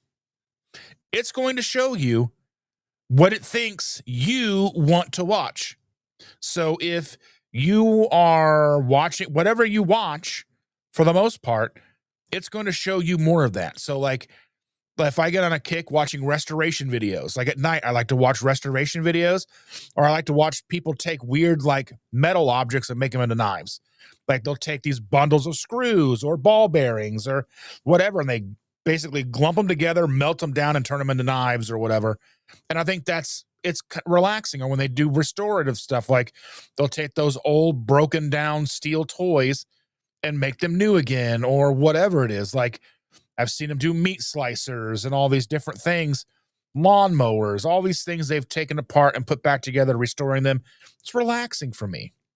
But when I watch those consistently, it shows me more of them. Or if I get into a kick where I'm watching somebody restore a house, or if I'm watching, because I have two different YouTube channels that I utilize. I have my keto one that I watch. I try to watch stuff that impacts me as a creator, whether it's YouTube, whether it's, you guys, your channels, or if it's stuff on how to be a better creator, whether that's Think Media, whether it's Daniel Battelle, anybody about things about DaVinci Resolve, which is what I use to edit, anything, whether it's anybody who does stuff about creating, optimizing what you make for everybody, to be a better creator. That's the stuff that I watch with that one. Then on my other channel, I watch whatever I feel like. So they're different. They're different. There is overlap because I'm still the same person, but I watch different things with different accounts because when I open up my keto channel, when I'm in my office, that's logged in under my Keto Simple. So when I open it up, I see, keto chicken zucchini casserole, and I see Getting Fat Adapted, which is a live that's coming out on the 21st by the Ketogenic Woman. And, then there's other stuff that they show me that I don't want to see, but there's videos like from Indigo Neely and Cindy DeManch and Target Prime Rib and all these people and Think Media. There's stuff there, and like Wick Goes Carnivore and all these things. But then there's also Canva stuff and how to utilize these things. And there's live Q&A with Dave Mack and semi-retired Bob. Another Cindy DeManch video. These are things that pop up here when I'm in my little hidey hole, my little escapism room, right? But so I mean, we have control over what social media shows us, and if we're careful and if we're diligent, it only shows us what we want to see. And I think we forget that, or some of us just don't know that that's how it really works, because we talk about the elusive YouTube algorithm. But it wants you to watch more YouTube. So if you're watching if you're watching chaffle recipe videos, it's going to show you chaffle recipe videos. If you're watching, people say, well, I don't see your channel. It doesn't pop up for me. Part of me understands that you probably haven't been watching my channel enough.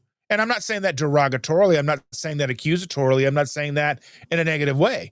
But we all have things that we watch. And if YouTube sees you watching this, and this, and then I put something out, but that's not in line with those things, it may not show you today. That's just how it really is. That's the long and short of it. Jaqueline! She says, sneaking you in at work. Hope everyone is doing well. We love you, Jackie. Hope to see you soon, dear. And Hanging with Jen says, yeah, my downfall is when I get in my own head as chips. Never was a sweet person.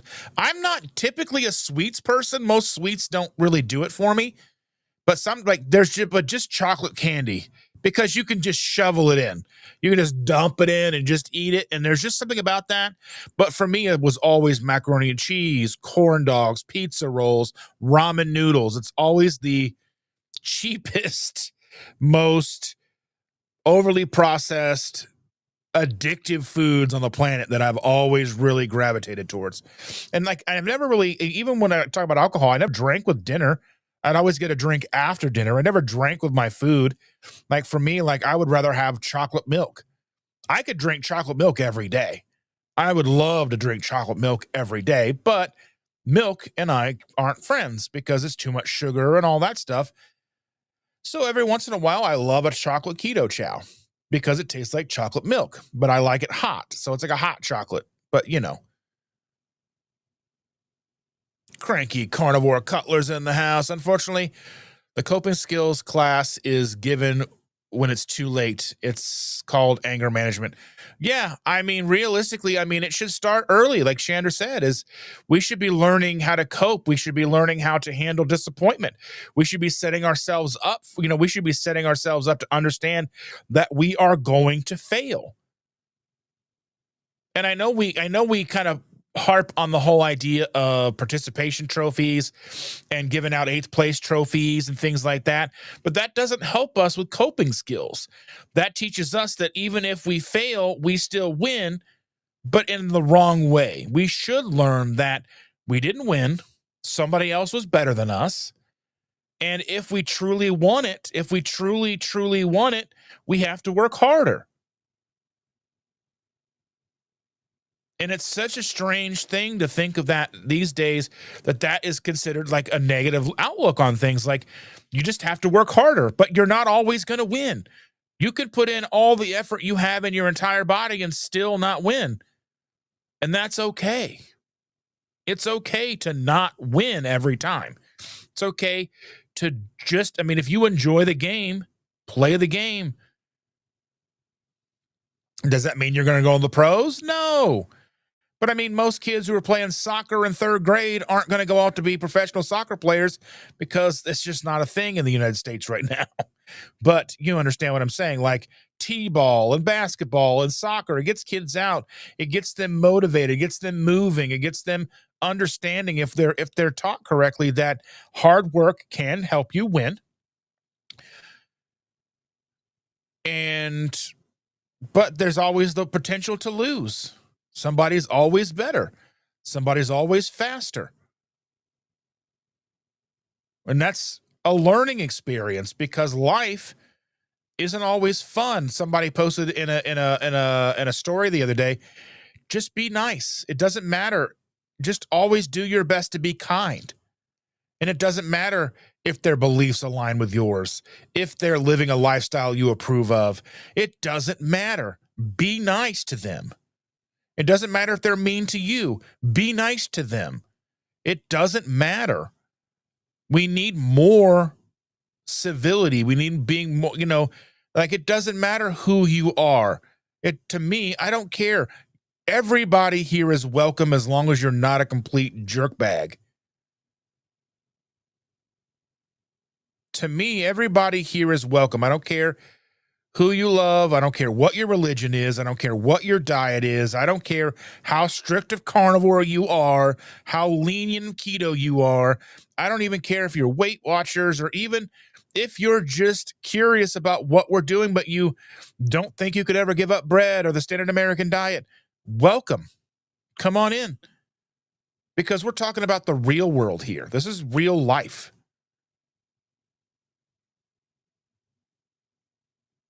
And real life isn't always pretty. Real life doesn't always come out the way we want it to. And I learn that all the time. I learn that, I'm going to be depressed sometimes. The real world's going to punch me in the face sometimes, and I'm just going to be down about it for a little while. I just got to hopefully learn better coping skills to not eat a whole bag of Reese's cups. But then I have to learn to not beat myself up over that too.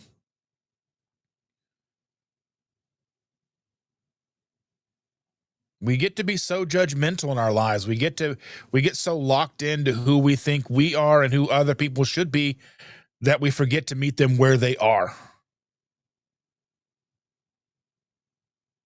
Because I think that's the most important, is how do we meet people where we are, or where they are?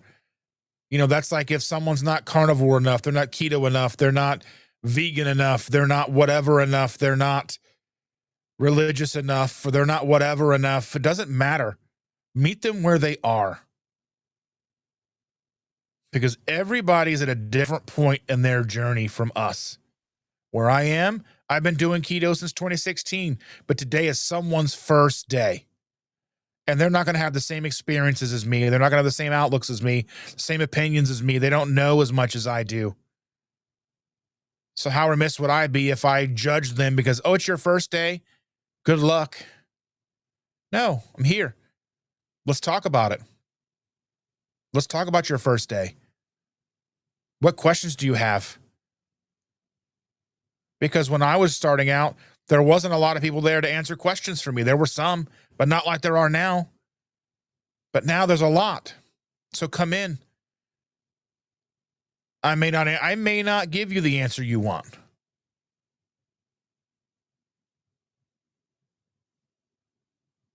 You know? But we're here. We're all here. We made it today. We woke up.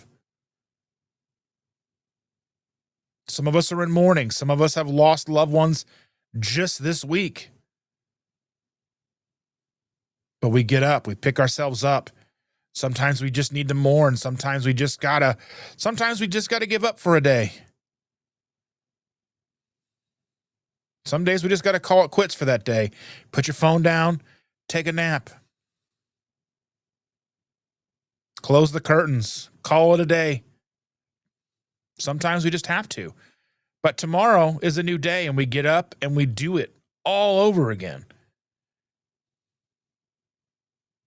And we're here to support each other, love each other, and meet people where they are.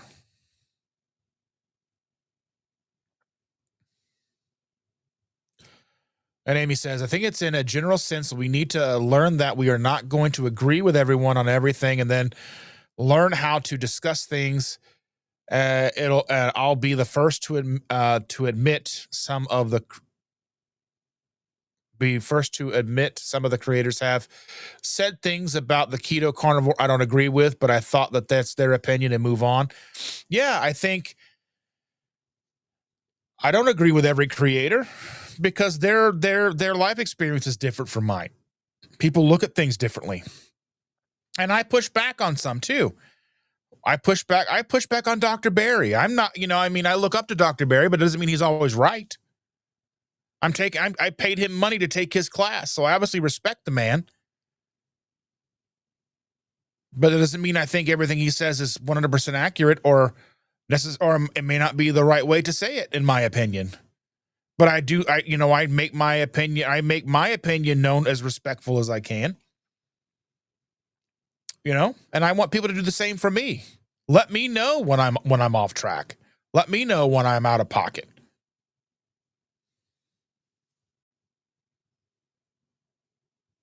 Rebecca is here from South Africa. Good morning. That was an hour ago. Oh my goodness. Oh my goodness. I'm sorry. We were doing so good. Now I'm so far behind. Mary T says, nobody wins because everybody is right in their own opinions and beliefs, full stop. I can disagree with and respect others at the very same time. That's true. But when it comes to politics, religion, people have a difficult time with that. People have a difficult time looking above and beyond their own beliefs and recognizing that someone else has a different belief than them, and that doesn't make them less than. Look who's joining us. I didn't think she was coming back. Thought she was gone forever. But here she is. I did not fall in. That would be impressive if you did. What are we talking about? Oh, we're just talking about being good people, the best we can be. So while I was away, I did read this thing on Nextdoor. So I don't know if you guys have Nextdoor. Nextdoor is an app that is meant for communities that are near each other to be able to communicate things like, hey, we've had break-ins here. You guys be on the lookout. Or, hey, I've got some extra X, Y, or Z. Does anybody want it? That kind of a site. What it ended up being is a lot of people bickering and complaining about life. True. So I was in there just reading because I get notifications from it, and somebody posted something basically like there's a lot of people on Nextdoor asking for help, and I feel like a lot of them are scamming. And I'm reading through all these comments, and there was one comment that basically said, well, if somebody's on Nextdoor or on the internet complaining that they don't have any family, friends, and they're not a part of a church, so they can't get any help anywhere, maybe it's their own fault because of how they behave. And I was just like, wow, that's one of the meanest things I think I've ever heard. I mean, it might be true. But that's one of the meanest things I think I've ever heard. I'm not saying there aren't people out there intending to scam other people. I'm not saying that. There's a handful. But it's hard for me to believe that majority of people asking for assistance, for help, whether it be with food or clothing or, whatever. It's hard for me to believe that people asking for these things are people who are out to scam you all the time. Not that there isn't a portion there that is. And it's hard for me to think that because you don't have family or friends, that's your fault. And, you should just deal. You should just be alone and deal. I mean, might as well just, say, you're obviously a terrible human being, so why don't you just go jump off a cliff or something? Like, that's not appropriate. That's not acceptable. And I hate to say it, but if you say that you're associated with any religion and that's a feeling that you have, that's a thought that you have, that's wrong. I can't understand that. That's okay. So that's one social media app that Brandon and my brother always like. Did you see the neighborhood? I'm like, I do not look at that app.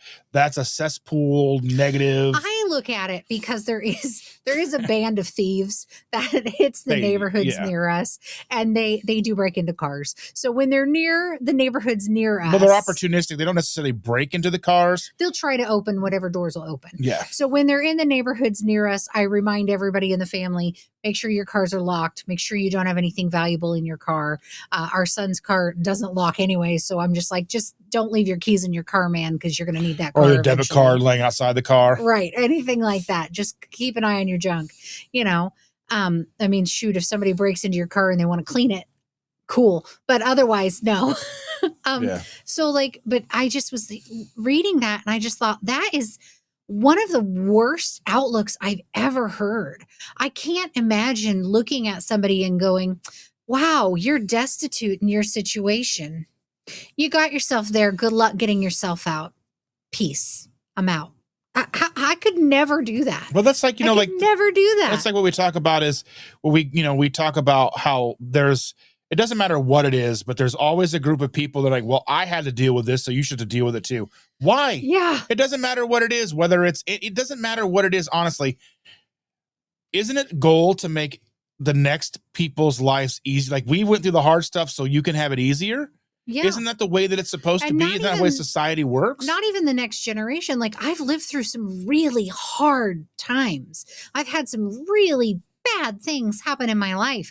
I wouldn't wish my bad times on anyone, not on my worst enemy. And I don't really have enemies, but not on the people I dislike the most, and being at work and caring for the people that I've had to care for. I've had to care for people in prison, prisoners with armed guards.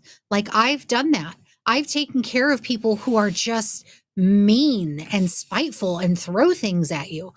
And I've had to care for them. Now, do I walk out of the room and say, oh, that's just the nicest guy? No.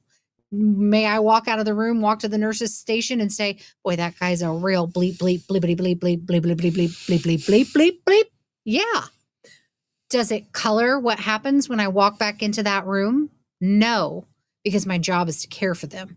Now, for me as a human being, there are very few things that remove your rights as a human being.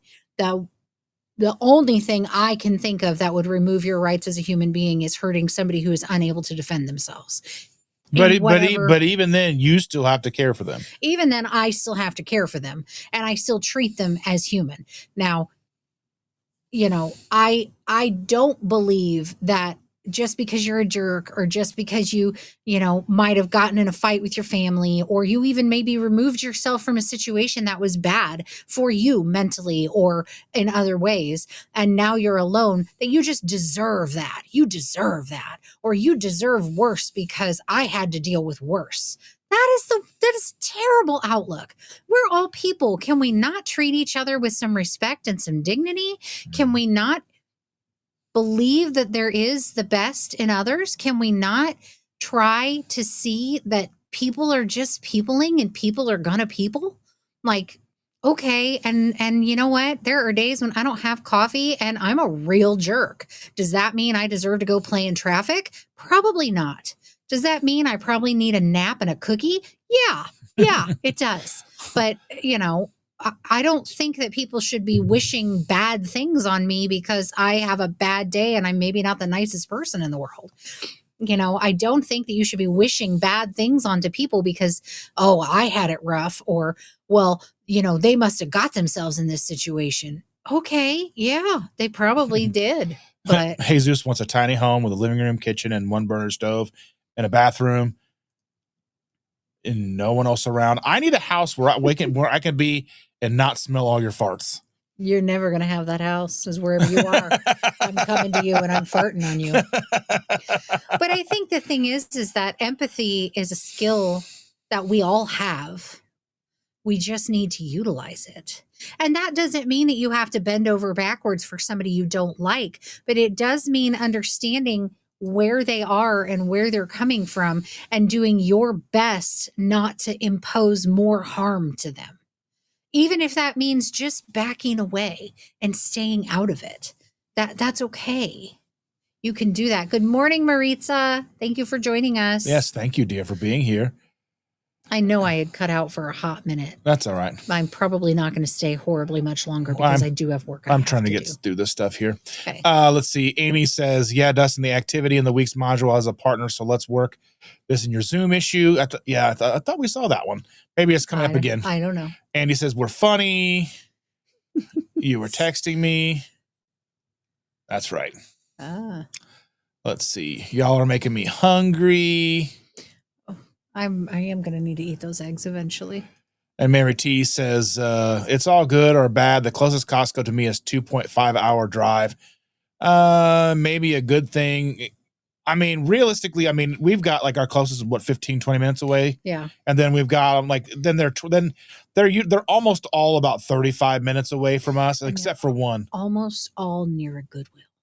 So I can go to Goodwill and he can go to Costco. Yeah. It does make me happy. Happy. Let's see. Amy says, I have a question. How did you two meet, Dustin and Chandra? Oh, I'm pretty sure we've done this story before. Yeah. So we'll do the high level. So I have a friend from high school, and she has a friend from like elementary school to high school. And those two friends were friends. More than. Well, they were friends. They weren't a couple. Right. They were just together sometimes. And so one night my friend called her friend and they came over, and that friend brought her with her, and they went off to hang out together and left us just to hang out together. Mm-hmm. And we got to talking and got to know each other. And I honestly didn't think I'd ever see her again. Yeah.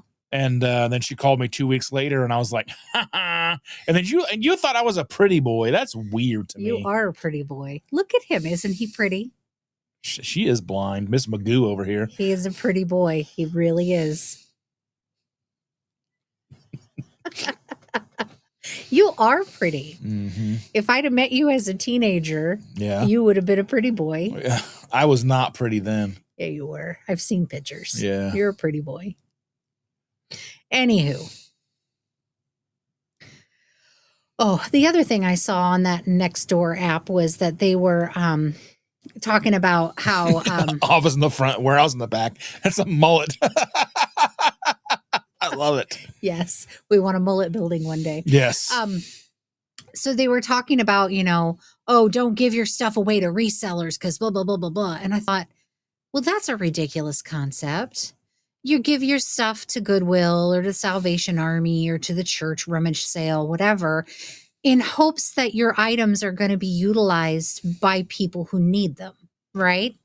Well, if you consider the fact that Goodwill and the Salvation Army and all of those charities are not having shops to sell things to people who are poor, they are selling things at profit in order to fund the programs that they want funding for. Okay. If you donate your items to a reseller, you are actually helping somebody in your community pay their bills, feed their children, helping us keep our home surviving. Like, I don't understand why reselling is so terrible. And I'm not saying there aren't some terrible people in reselling. There are some people who have really bad approach. I've been to yard sales where people walk up and they're like, do you have any of this? Oh, never mind. And they just walk away. Or they're looking through stuff and they're like, this is garbage, like really out loud. Well, people are like, rude. do you guys have any cameras? Do you see? Yeah. I mean, like It's one thing to ask, but it's another Yeah. thing to like jump out of the car and run up there. Do you have any cameras? Do you have any video games? Like, okay, calm down, my friend. Well, because Calm down. I like the way you approach it, because you look at a wide variety of things and you can find value in so many things. I can. There's things that she gets and I'm like, I don't even understand. And she's like she got these like air freshener things for $0.25. Yeah. 25 cents a piece for these Yankee air fresheners for the car. And I sold them. I got 8 of them and I sold them for $20 a piece. People needed them. People wanted them. I mean, we go to yard sales where people, they're trying to pay their mortgage with a yard sale. You know what I mean? And I don't bargain people down from things if I know what the value is. Like if I know you have it marked for $20 and I can sell it for $100, I'm going to pay your $20. That's what you're comfortable getting. That's what I'm comfortable paying. If I see something and I just don't really know, I'll be like, would you do a couple bucks less? Because I don't know. I don't want to lose money by any stretch. But I don't generally bargain people down from things. If I go to a church rummage sale, I inevitably am paying more than they're asking because they are utilizing that money to fund a program that's supposed to help people. Or like sending kids sending kids to do whatever. There's one near us that has a mission, a yard sale or rummage sale that supports their mission, the 8th grade mission trip every year. So every year I go and they're like, oh, I don't know, $50. And I'm like, oh, here's $100 because I know I'm coming out on top because I know what I'm buying. And some of it's going to be junk. It's going to get donated from me to Goodwill or whatever thrift store, but some of it's going to sell for a decent profit. So I have no problem donating more. And of the stuff that I sell, when I go back through it, if I have things that haven't sold in a while, they're probably going to get donated to a local thrift store. That's also going to help my community. But I think that everybody's so jaded right now. Everybody's so angry right now. And they're so mad at everybody else. It's everybody else's fault that I'm in this situation that I'm in. Instead of taking a deep breath and going, you know what? As much as the world sucks for me, I bet it sucks for my neighbor too. I bet they're going through just as hard a time as I am, and things are just as hard for me as they were for other people. So why don't I just take a deep breath, and if somebody's asking for help and I have the help to give, I'll give it. And if I don't, then I won't. But instead of being angry that somebody else has more or less than you, or they're asking for your help, or they're trying a different approach than you are, why are we mad? Why are we angry? What is it that's so wrong in your world that you're so upset? And what can you do to fix your space? Look at this. Lester has been a member for 9 months. Nice. Thank you for being a member, bud. We appreciate you. Truly.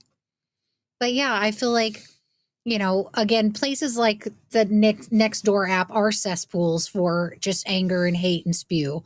But I try to be on there and I try to tap in a little bit of kindness. Like, I don't understand why anybody would be so cruel as to say, if you need help, that's your fault and your problem. And I don't understand why people are pooping on resellers, because resellers are people who are trying to build a business. They're trying to be realistically, like entrepreneurs. Goodwill came in and killed most thrift stores. Yeah, they around here in then raised their prices. They came in and undercut them, and then raised their prices when they were all gone. And the majority of Goodwill's business actually has come from resellers, and they're essentially cutting them off at the knees by making the prices so unaffordable. And then, again, they have their charitable missions, but that's really just for tax saving purposes. A big thing of a nonprofit is that doesn't necessarily mean that they're not earning profits. It means that their goal is not to earn profits. So how do they deal when they get profits? They distribute them. They may distribute them to their programs, or they may distribute them to their employees, or they may distribute those profits to their CEOs. It's not that there isn't an ability to earn profit.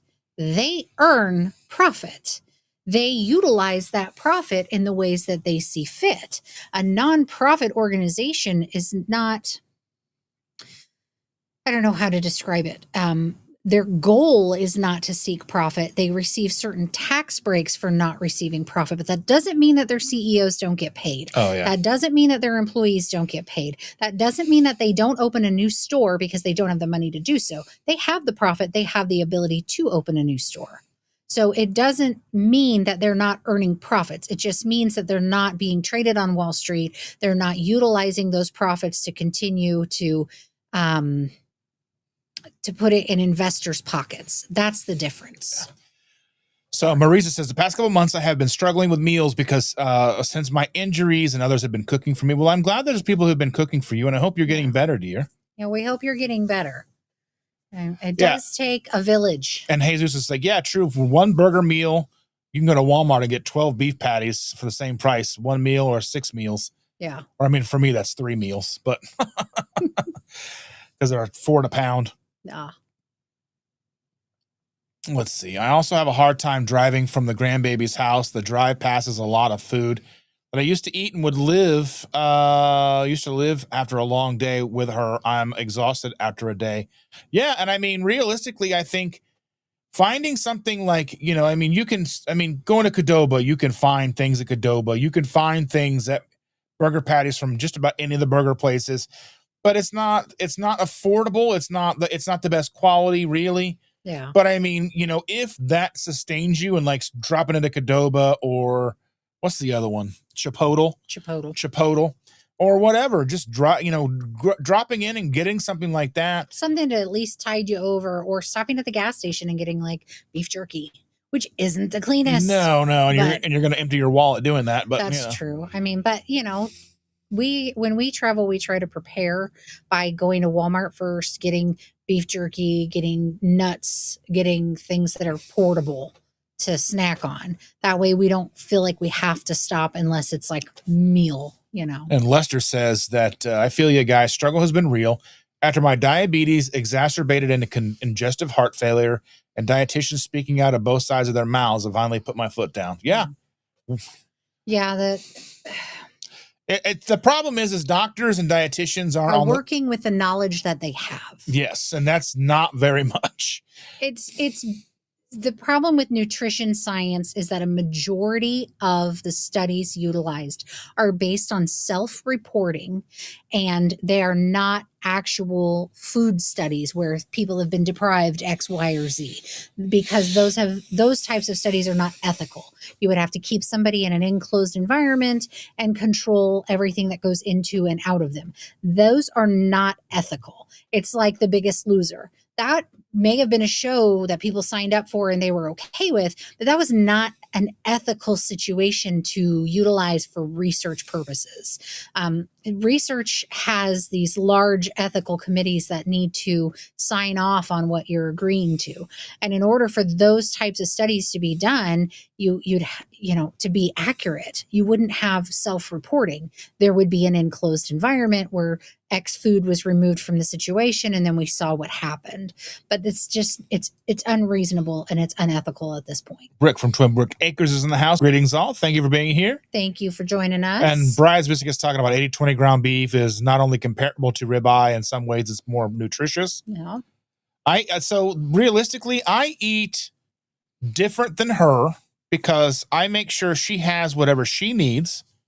You know, like if we get some steaks, I went and got some steaks that were on sale the other day, and I made sure I got 4 steaks. I cooked her 1 and utilized 3 for her lunches that week, and then I had burger patties and hot dogs. Mm-hmm. You get steak, I get burger patties and hot dogs. I'm okay with that.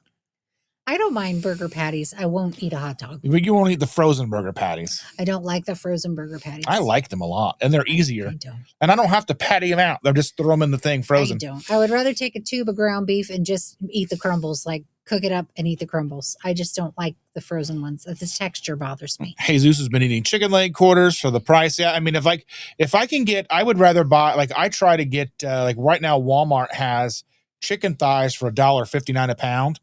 So I'll buy 2 or 3 family packages of that and cook all those in one, put them in a Ziploc. Like last night I made you 3 of those. Yeah. There's 2 back in the fridge. Put them in the air fryer, let them get all crispy again. I just couldn't eat that much last night. Yeah. I think you undereat. Well, I'm just not that hungry. I hear you. When I'm hungry, I'll eat, but I don't eat that much. Cranky Carnivore Cutler says, sounds like my wife. Ooh, that stinks. Here, smell it.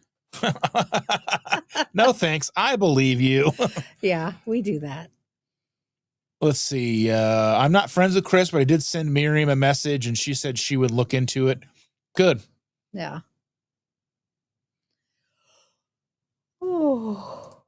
And Charlie said, hey, Dustin, please let me know how I can help with organizing November's Friendsgiving in AMO. Okay, so what I'm going to do is I will start a group chat with you and Jaqueline and Jackie. Jackie and Jennifer. and Jennifer. Blah, blah, blah, blah. I'll get to that All these sometime today because J's. we're looking at November the 8th and it's back on. We're just not sure how we're going to make it happen. We don't want to overdo it. And hopefully there's a lot of you that are still able to come because we weren't sure we were going to be able to do it because Jennifer was going to be having surgery. So just let us know who all may be interested. I feel like we look like a Kmart photo shoot. We are a Kmart photo shoot. Except one of us isn't naked or holding a sword. It's true. There's no unicorns in the background. There's no unicorns. Or that disco laser lights in the background. You remember that background?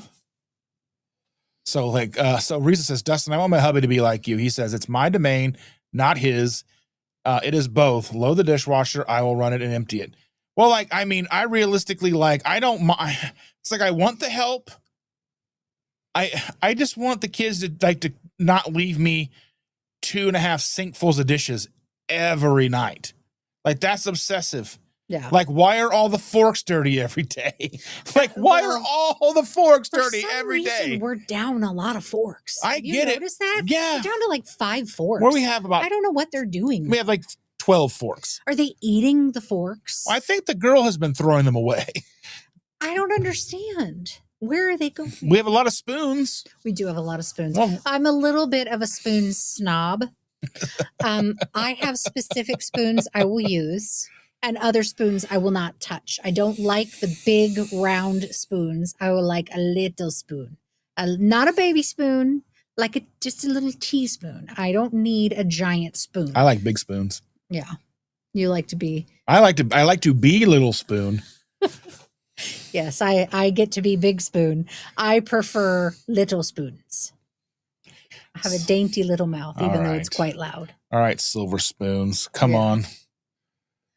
All right, get through these questions. I'm working on it.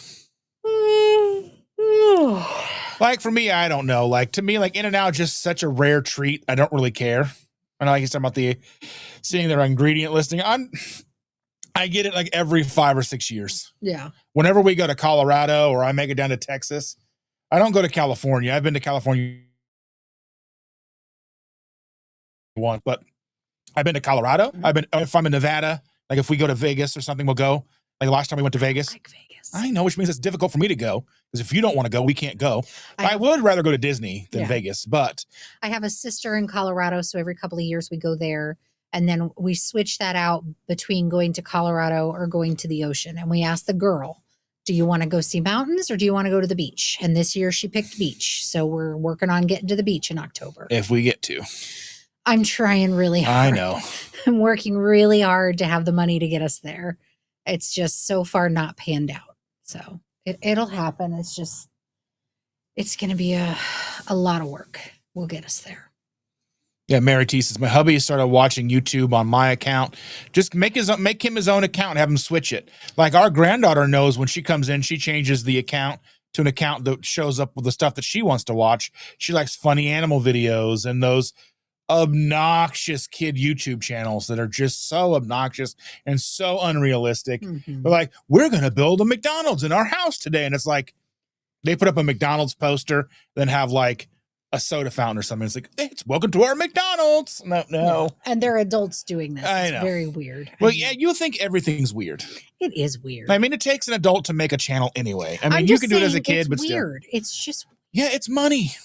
A lot of money. They're millions of views. They're getting paid tons of money to be super obnoxious. Oh, yeah. I can't watch it. It's awful.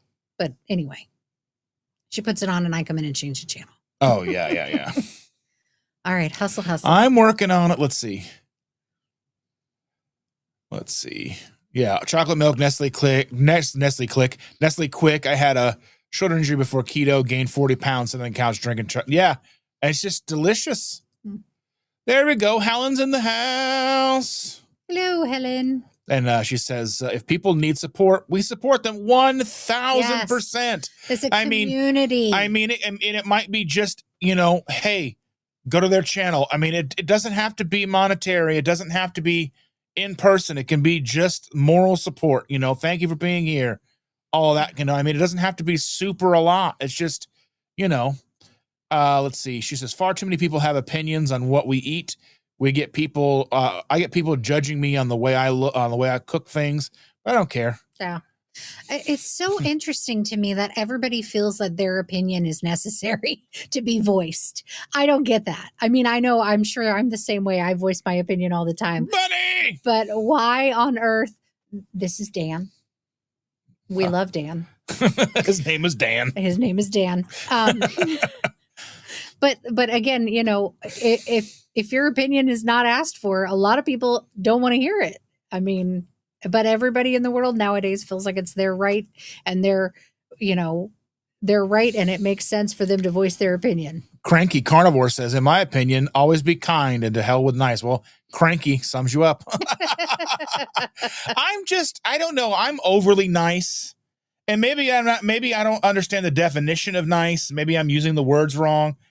But it's so much better to be being a good person, happy go lucky, because I don't care who you are. I'll try to talk to you in public, especially in public. I will try to talk to you. And I kind of I'll hem and haw if I'm in an aisle with somebody and I'm like, why aren't you talking to me? I need attention. I am not that person. Yeah, I will be to myself. I will be quiet. But if I see you need something, I'm going to help. Yeah. That's who I am. There was, when I went to pickleball last weekend, I think it was, maybe it was the weekend before. I walked, the restrooms are a solid 5-minute walk from the pickleball courts. So I try to get there early so I can go pee before we play. So I walked to the bathroom, and as I'm walking back, I noticed there was this mom with her 2 kids, and they're on, scooters, but the kind you push. And she had already made it back to the car with her older kid, and the younger one was just struggling with the scooter. Could not figure it out, didn't want to ride it. He's trying to carry it. He's this little bitty thing. So I picked up his scooter for him, and I start walking ahead of him with his scooter. And I was, waiting for his mom to come back because she's, I don't want to look like a weirdo. And I'm just helping carry the scooter. And his older sister comes back, and she's like, come on, buddy. And I was like, yep, go walk with your brother. Make sure you guys get there. And mom came over, and I was like, he was just really struggling with this scooter pretty hard. And she was like, well, if he would just ride it. Like, yeah, but he was trying to carry it, and I didn't want him to get hurt. So here's his scooter. You guys have a good day, But if somebody's struggling with something, kid, adult, whatever, I'm going to try to help if I'm in the position to. And I got to be careful because I know what I look like. Yeah. And I'm I just waving and smiling at kids is kind of iffy. You know what I mean? I'm like, I try to stay to myself. But when I see something, kids look at you, and I want them to know that people aren't scary, even though I'm scared. Children come over and talk to me all the time, all the time. And I'm like, I am full. I've already had my 3 kids, and I have my granddaughter, and I'm good. But I must look like grandma. I must look okay, because people will come up and talk to me. Children will come up and talk to me. People will sit next to me more than once at work. I've just met somebody, and they've literally told me their whole life story and all of the troubles that they're dealing with and things they've gone through. And I don't know why. I don't know what it is about me that says, please tell me your life, but it does. It happens to me very regularly. I get so much joy from this. And because she is not that person. I am kind, and I am nice, and I will keep my opinions to myself. But if you ask for advice, I'll give you what I have for advice. It's not much.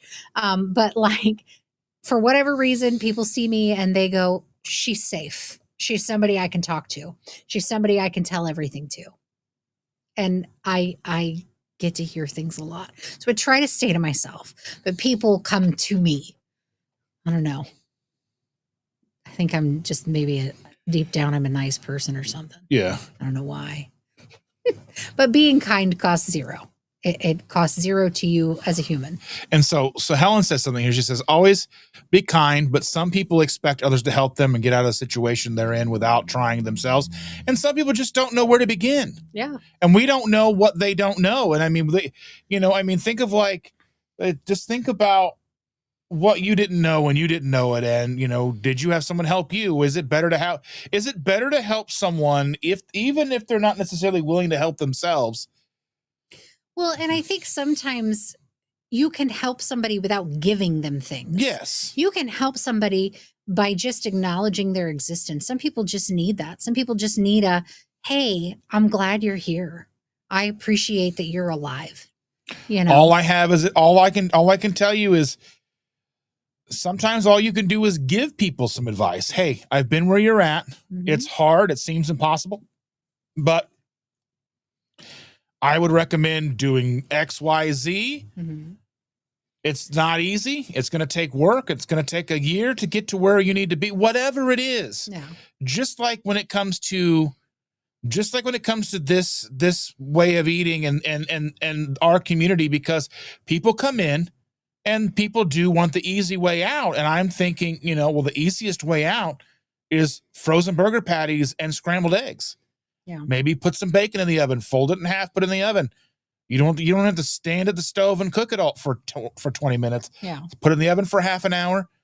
I mean, realistically, that's what I do because I'm late. I don't want to spend an hour cooking food every day. No.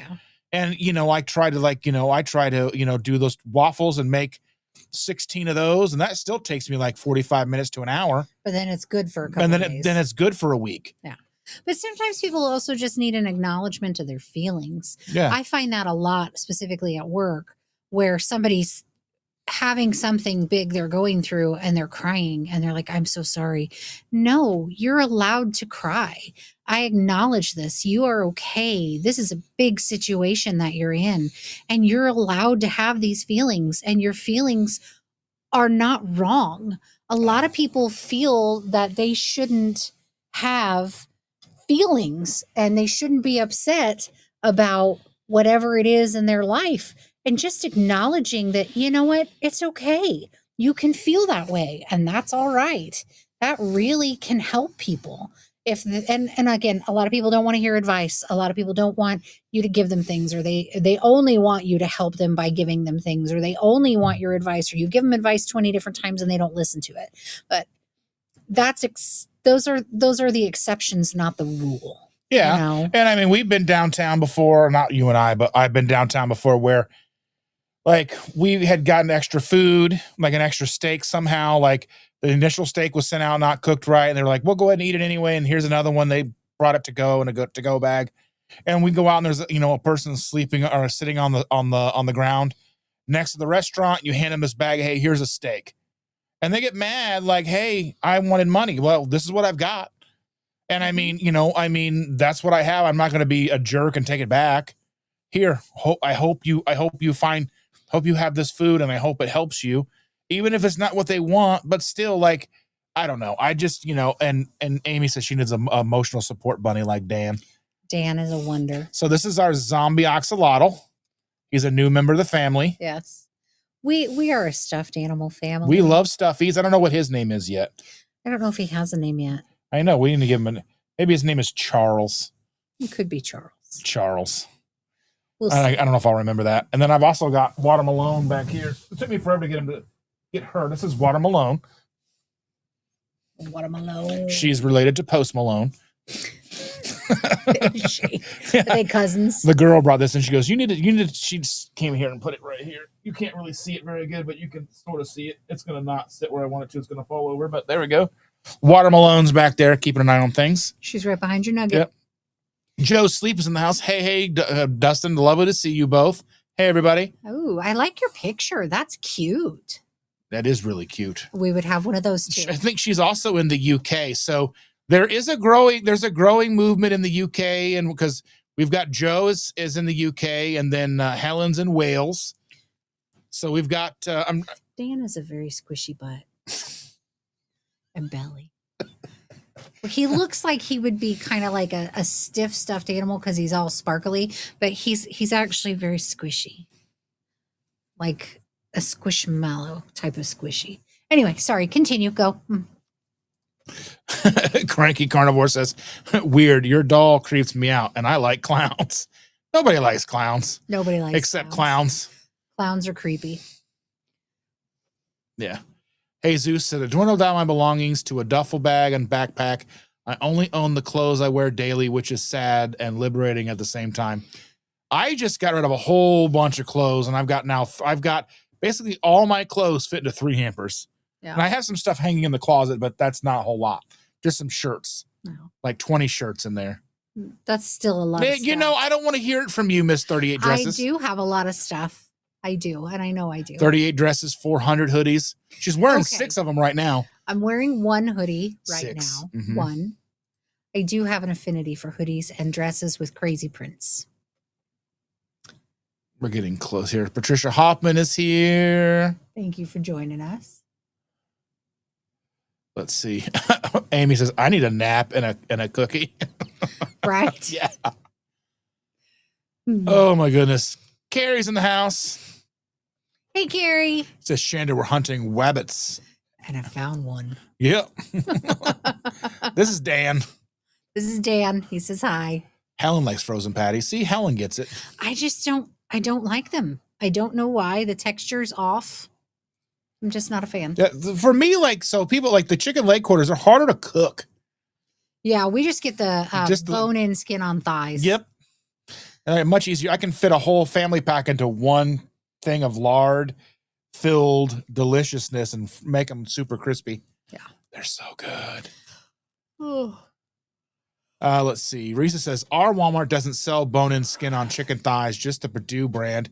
Everything is boneless, skinless. I understand that Purdue pays for the space, but I don't like... Well, the thing is like we get Tyson and Great Value, both. So sometimes like there's only Great Value, and sometimes there's Tyson. I think Purdue is at Kroger. We have Purdue stuff some, like some of the chicken, like the ground chicken, and Purdue does have some of like the organic, like super small, fancy schmancy. Yeah. Forks taste like steak. And Sunny says forks and spoons disappear like socks. They do. Yeah. Maybe they're elves stealing our forks. Jen knows what's up. She's like, I'm the opposite, like a big spoon, not a baby spoon. Cindy, watching on TV, will not be able to go to the meetup. Boo. Well, that's okay. I won't either. It'll be on a Saturday, I'm sure, and I won't be. Yeah. November 8th is a Saturday. Boo. I'll be at work. Boo. Be-goats. You said boo. Be-goats, yeah. Be-goats. Cranky Carnivore says that when my brother-in-law lived with us, he would dump the plate into the trash, including the flatware, and put the plate in the sink. See, I think that's what our granddaughter does. I'm sure she does. She's 7. So, I mean, that checks out. Or she's been doing it since she was old enough to reach the trash can. Yeah. Yeah. I think she just doesn't pay any attention. I don't think she's just in her own granddaughter. Put it in the trash. She's in granddaughter land all the time. Yeah. Cindy says, working on listing things on eBay, so I can't be active here, but wanted to say hi. We love you, Cindy. You can always listen while you list. Listen while you list. See, we're taking this on the road. Tickets will be $3,000 a ticket. Just like we're gonna just talk to ourselves. Yeah, we're gonna be just like Taylor Swift. They are trying to finish up. We've been trying to finish up for a while. We are doing this Midwestern goodbye. One of us has got to go whelp and stand up for it to count. Bridesmaids like, peace out, fam. Chris is in the house. Chris Cook in Nashville. Hello, my friends. Hey, hello, Chris. We love you. I think Dan and I are going to bow out. Okay. We love you. Love you. All right. Bye, guys. He says bye. Have a good rest of your day, everybody. Be kind to each other. Yes. Amy said she's coming to AMO if not having surgery too. And she's going to meet the surgeon soon. And Aaron said, sorry, Chandra, I hope you weren't my mom's ICU nurse a few weeks ago. She totally would have been telling you her life story. But if she was in Central Indiana, it's a high probability. But I think you live in Illinois. So unlikely. But Aaron, yeah, we're having a meetup November the 8th. We're trying to get the details solidified for that. So anybody and everybody who wants to come, we'll be getting that up on lowcarbevents.com soon. And I'm just trying to scroll through all these here, just say hello and goodbye because that's what we do here. Let's see. The green one, that's my zombie axolotl. Let's see. Andy said, I caught the tail end of your live stream yesterday. I'll watch the rest today. I know I'll find true insight about your recent diagnosis and similarities that I see in myself. Yeah, and Chris says, I hope that it is helpful for you. Looking forward to chatting more with you.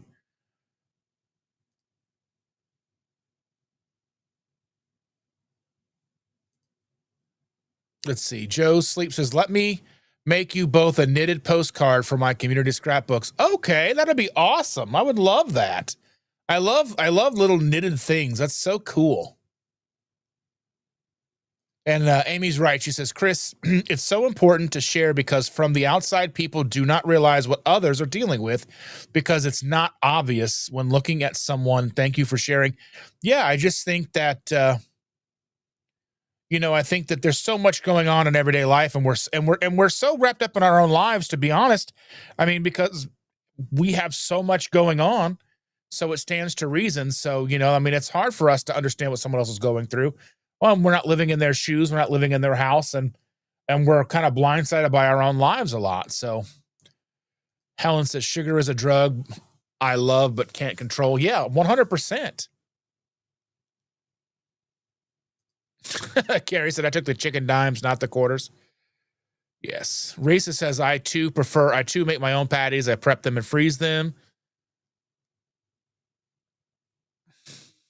Everyone's saying bye to Shander, and she's already even gone out of the room now. And Mary says, my day needs to begin. I have a wonderful Tuesday, my friends. Don't forget to like, subscribe, and share. Thank you, Maritza. We love you all. Thank you all so very much for spending over 2 hours of your day with us. We truly appreciate each and every one of you. Thank you, Chris, Maritza, Mary, Carrie, Jen, Andy, Jen, and Jaqueline, and Helen, and all you lovely people, Joe, and everybody that I can see scrolling through here. We love each and every one of you. You guys are awesome. I'll see you on Sunday. I'm trying to be working on some more content for you wonderful people. We'll get to you guys. We'll get to stuff out to you guys. You guys have a great rest of your day. I love you all. And with that, here are the credits.